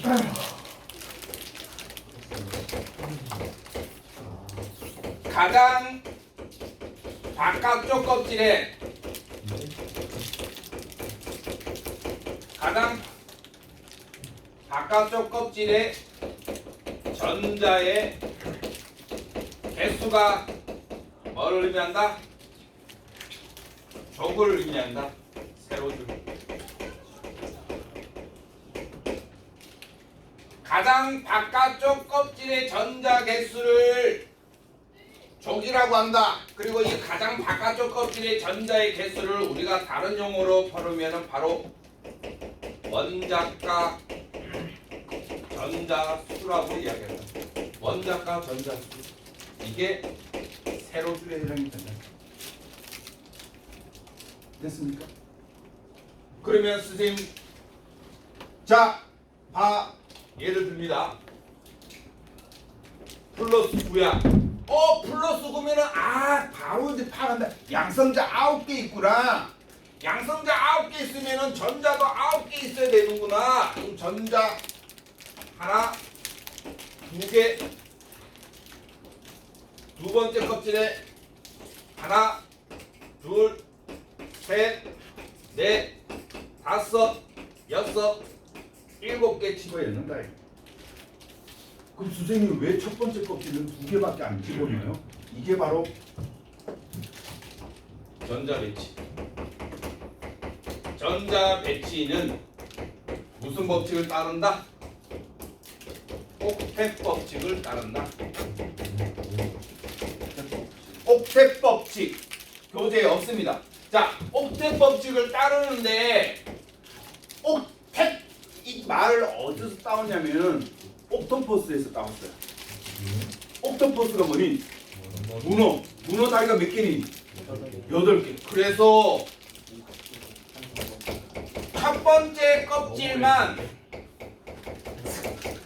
번째 껍질만 전자 몇 개? 전자 2개 집어넣고 두 번째 껍질부터는 전자 몇 개 집어넣는다? 전자 8개씩 채워야 된다. 그러면 세 번째 껍질도 몇 개? 세 번째 껍질에도 전자 8개. 네 번째 껍질도 전자 8개. 다섯 번째 껍질도 전자 8개. 여섯 번째도 8개. 일곱 번째도 8개. 아홉 번째도 9번째 없다. 왜? 가로줄은 몇 개? 7줄밖에 없다. 그래서 7줄이밖에 없다. 껍질은 최대 몇 개? 7개까지 있다. 그러면 전자 하나 둘 셋 넷 다섯 여섯 일곱 여덟 아홉 개다. 아홉 개니까 원소번호 9번. 9번이 누구야? 플로린이다. 그럼 플로린은 첫 번째 껍질에 전자 2개 집어넣고 나머지 7개를 두 번째 껍질에 집어야 된다. 그러면 얘는 지금 껍질이 몇 개에서 2개야. 2개니까 몇 주기? 2주기. 가로줄 2주기. 그럼 얘도 플로린도 어떻게? 첫 번째 가로줄, 두 번째 가로줄에 존재한다 이 말. 그 다음에 가장 바깥쪽 껍질의 전자 개수가 몇 개? 하나, 둘, 셋, 넷, 다섯, 여섯, 7개. 7개니까 7주기라고 했는데 선생님 아까 3번부터 10번까지는 생략돼 있다 그래가지고 얘는 7개니까 7주기가 아니라 몇 주기? 17쪽이라고 그래요. 그럼 17번째 세로죠. 17번째 세로. 오 여기네. 여기에 플로린이 존재한다. 그래서 플로린은 2주기 17쪽 됐나요? 2주기 17쪽 이렇게 배치한다. 됐습니까? 에이? 됐니? 이거 시험 문제 잘 나옵니다. 그러면 나 이제 너희들 봐봐. 지금 중요한 거 다 있어. 오늘 수업 내용적인 건 끝난 거야. 그러면 선생님하고 한번 해봅시다. 이거 이제 그러지 않고도 이제 암산할 수 있어야 돼. 자, 봐. 플러스 17이야. 우와, 양성자 17개 있네. 양성자 17개 있으니까 원소번호 17번 누구야? CL 염소가 되는 거야. 바로 나와야 되니까 17번 하면 염소 이렇게 나와야 돼. 그러면 17번 염소니까 전자 몇 개 갖고 있다? 17개 갖고 있다. 17번이니까. 운여가 전자 채워보자. 첫 번째 껍질에 전자 몇 개? 첫 번째 껍질에 전자 몇 개 집어넣어? 2개 집어넣어. 하나, 2개 집어넣었어. 몇 개 남았니? 15개 남았어. 그럼 두 번째 껍질에는 몇 개 집어넣을 수 있니? 8개. 그럼 하나, 둘, 셋, 넷, 다섯, 여섯, 일곱, 8개 채웠어. 그럼 몇 개 남니? 7개 남아. 그럼 7개는 이제 몇 번째 껍질? 세 번째 껍질에 집어넣는다. 7개. 하나, 둘, 셋, 넷, 다섯, 여섯, 7개 집어넣는다. 그러면은 운여가 얘 껍질이 몇 개니? 3개. 그럼 껍질 하나, 둘, 세 개. 껍질 세 개. 그럼 세 번째 가로줄에 있다. 그 다음에 가장 바깥쪽 껍질 전자가 몇 개? 가장 바깥쪽 껍질 전자 몇 개? 7개. 하나, 둘, 셋, 넷, 다섯, 여섯, 7개. 7개니까 어디? 17쪽에 있다. 그럼 17쪽 여기에 염소가 있겠구나. 이렇게 된다. 그럼 얘는 몇 주기니? 3주기 17쪽이 됐네. 얘도 17쪽이고 얘도 가장 바깥쪽 껍질의 전자가 7개고 얘도 가장 바깥쪽 껍질의 전자가 7개고 7개 똑같네. 그러니까 화학과 성질이 비슷하다. 그래서 플로린하고 염소를 뭘로 부른다? 할로젠 원소라고 한다. 이해됐습니까? 그래서 할로젠에서 17쪽이라고 하는 것은 이제 뭘 알 수 있다? 17쪽이라는 것은 가장 바깥쪽 껍질에 전자가 7개 있다. 이렇게 된다.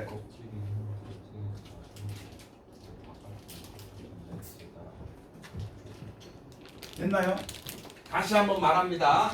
여기 전자를 배치하는 이 전자 껍질의 수가 뭐가 된다? 가로줄 주기가 되고 가장 바깥쪽 껍질의 전자 개수 원자과 전자 수가 어떻게 된다?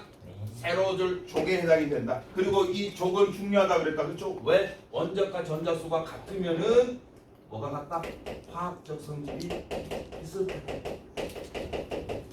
화학적 성질이 비슷하다. 그러면 얘도 브로민도 우리야 브로민도 가장 바깥쪽 껍질의 전자가 몇 개 있니?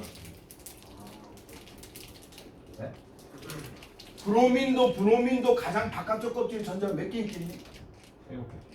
7개 있겠죠. 그렇죠? 왜 10쪽 원소애들이니까 얘도 가장 바깥쪽 껍질에 가장 바깥쪽 껍질 7개. 얘도 7개. 브로민도 7개. 근데 브로민은 껍질이 4개 있다. 이렇게 된대. 그러면 네 번째 가로줄에 여기에 브로민이 있다. 이렇게 된다. 겁나 쉬운데도 몰라요, 애들이. 이해만 하면 되는데. 그래서 요거는 너무너무 중요합니다, 이거. 요 세 개는 전자가 들어가 있는 껍질 수가 원소 주기율표에서 가로줄 주기에 해당되고 가장 바깥쪽 껍질 수랑 상관없이 그냥 무조건 가장 바깥쪽에 껍질에 전자가 몇 개 있냐에 따라 가지고 세로줄에 해당이 된다 이 말.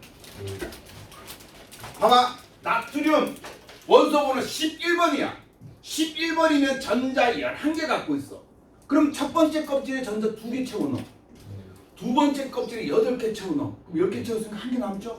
그럼 세 번째 껍질에 전자 1개 집어넣는다 이거. 그러면 껍질이 3개니까 가로줄 하나, 둘, 세 번째 여기 있다. 그 다음에 가장 바깥쪽 껍질에 전자가 1개 있으니까 첫 번째 세로줄. 그럼 걔는 3주기 1쪽이 된다. 1쪽에 나트륨이 있으니까 이 1쪽을 뭐라고 그런다? 알칼리 금속이라고 한다. 그래서 거기 알칼리 금속에 나트륨이 들어가는 거다. 이해됐습니까? 이거 시험 문제 나온다고. 이제는 원소 번호만 딱 알면은 대충 답이 나옵니다. 원소 번호 18번 아르곤이야. 원소 번호 18번 아르곤은 전 18번이니까 전자 18개 갖고 있어. 선생님 전자 18개 갖고 있네요. 전자 18개 갖고 있으면 첫 번째 껍질에 2개 다 채워넣었어. 그럼 16개 남았어. 그럼 두 번째 껍질에 또 8개 집어넣어. 그럼 8개 남았어. 그럼 세 번째 껍질에 이제 8개 채워넣어. 다 찼네. 그럼 마지막 껍질에 전자가 몇 개 있니? 8개 있지, 그렇죠? 8개 있으니까 18쪽이다 이렇게. 됐죠? 근데 여기서 중요한 거 나옵니다. 원자과 전자수는 가장 바깥쪽 껍질의 전자수인데 헬륨. 헬륨은 수의 원소번호 2번인데요. 원소번호 2번이면 전자 2개 갖고 있고 그럼 첫 번째 껍질에 전자 2개 다 채웠네요. 이렇게 전자 껍질에 전자가 가득 차 있으면 첫 번째 2개 헬륨 가득 차 있고 두 번째 껍질에 네온 가득 8개가 가득 차 있고 그 다음에 아르곤 세 번째 껍질에 전자 8개가 가득 차 있고 이렇게 전자가 가득 차 있으면은 이것을 뭐라 그런다 하면은 비활성 기체라 그러고 안정되어 있다라고 이야기합니다. 그리고 안정되어 있는 애들은 원자과 전자수가 빵이라고 이야기합니다. 8개라 아니라 빵이라고 이야기합니다. 연계다 연계. 자, 선생님하고 다음 시간에는 뭐 공부할 거냐면은 이제 금속과 비금속 구분했어. 금속과 비금속 중에서도 첫 번째 세로줄에 있으면은 알칼리 금속, 17번째 세로줄에 있으면은 할로젠 원소. 할로젠은 17쪽이니까 가장 바깥쪽 껍질에 전자 7개 있구나. 이렇게 된다. 근데 이제는 다음 시간에는 뭐 배울 거냐면 안정되어 있는 원소와 안정되어 있지 않은 원소를 배운다. 잘 봐봐. 리튬이야. 가장 바깥쪽 껍질. 그럼 하나, 둘, 껍질 2개 있네.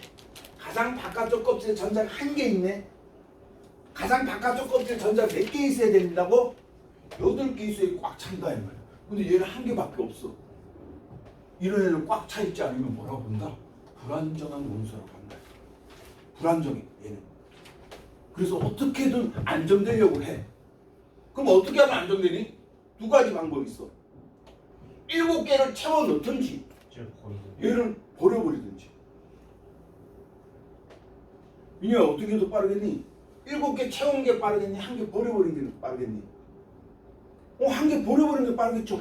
그래서 얘 리튬은 항상 지 안정되려고 전자 한 새끼 버려버립니다. 그래서 전자 버려봐가지고 유튜브 항상 양이온이 몇 개 버렸니? 한 개 버려. 한 개 버려서 1 플러스 1은 생기고 그래서 항상 유튜브 양이온이 된다. 근데 얘를 버리는데 그냥 아무 때나 그냥 휙, 빈 공간에 휙 버리는 게 아니라 무조건 한 개 얻는 새끼한테 줘야 됩니다. 그럼 한 개 얻는 새끼가 누구니? 요 새끼죠. 플로리 같은 경우는 그 껍질이 전자가 몇 개 있니? 7개 있어. 그럼 얘도 불안정해. 8개 꽉 차야지 안정적인데. 부족해. 그러면 얘가 안정되는 방법 딱 두 가지야. 7개를 버려버리든지 한 개 얻으면 돼. 그럼 어떤 거 선택하겠니? 한 개 얻는 거 선택하겠죠. 그렇죠? 그래서 17쪽 애들하고 17쪽 할로젠 원소하고 1쪽 알카리 금속은 겁나게 반응 잘합니다. 왜? 얘는 하나 잃어버리고 나 하나 얻으니까 우리들이 너 하나 잃어버려 나 하나 얻을게. 그럼 우리들이 결합하면 안정돼 버린다. 그래서 이 알카리 금속은 할로젠 원소하고 겁나게 반응 잘합니다. 그 중에서 시험 문제 99.9% 나오는 게 알카리 금속에서 대표적인 게 나트륨, 할로젠 원소의 대표적인 게 염소. 그래서 두 개가 결합해가지고 염화나트륨 만드는 거예요. 그 염화나트륨이 안정돼 있는 애야. 됐나요? 이해됐죠? 산소 해볼까? 산소 원소번호 몇 번? 8번. 산소 원소번호 8번이야. 그럼 첫 번째 껍질 전자 몇 개? 2개. 그럼 두 번째 껍질은 전자 몇 개 있니? 6개 있어. 그러면 전자 껍질이 2개니까 2주기. 가장 바깥쪽 껍질에 전자가 6개 있으니까 16쪽. 그래서 2족 16, 2주기 16쪽이야 산소는. 됐죠? 그러면 산소는 껍질에 전자 6개밖에 없으니까 안정되려면 2개를 채우든지 6개를 버려버리든지 해야 돼. 그럼 어떻게 하면 되겠니? 2개 채워야 되겠죠. 그렇죠? 그 2개 채워야 되는데 야 제일 쉬운 방법은 가장 바깥쪽 껍질에 전자 2개 있는 헬륨이야.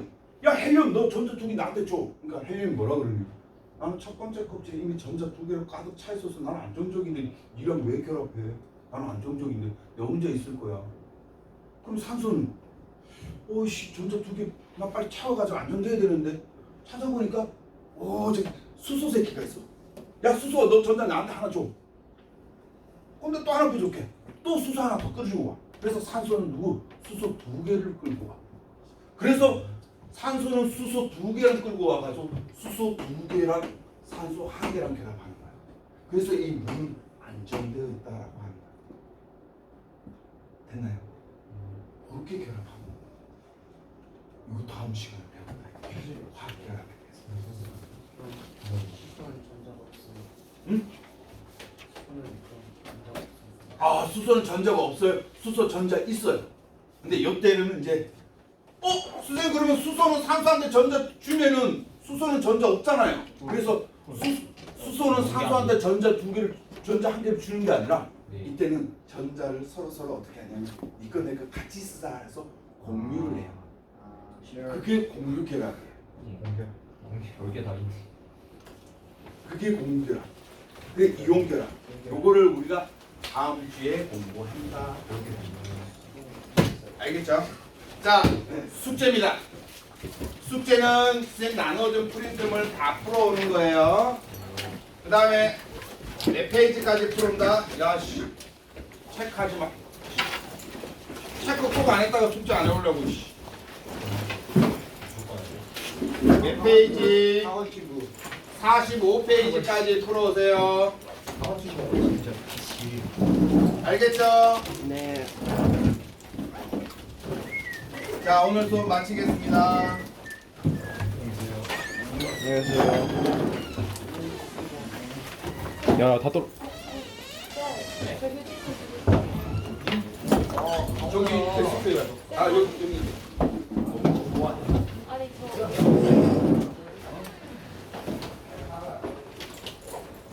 뭐라고?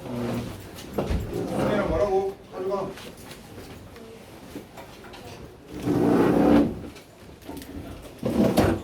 우리 잘 가. 세미 잘 가.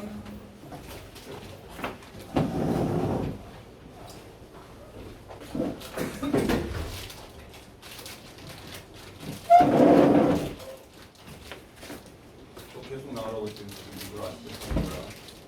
아이고, 나와. 민지 잘 가. 안녕히 계세요.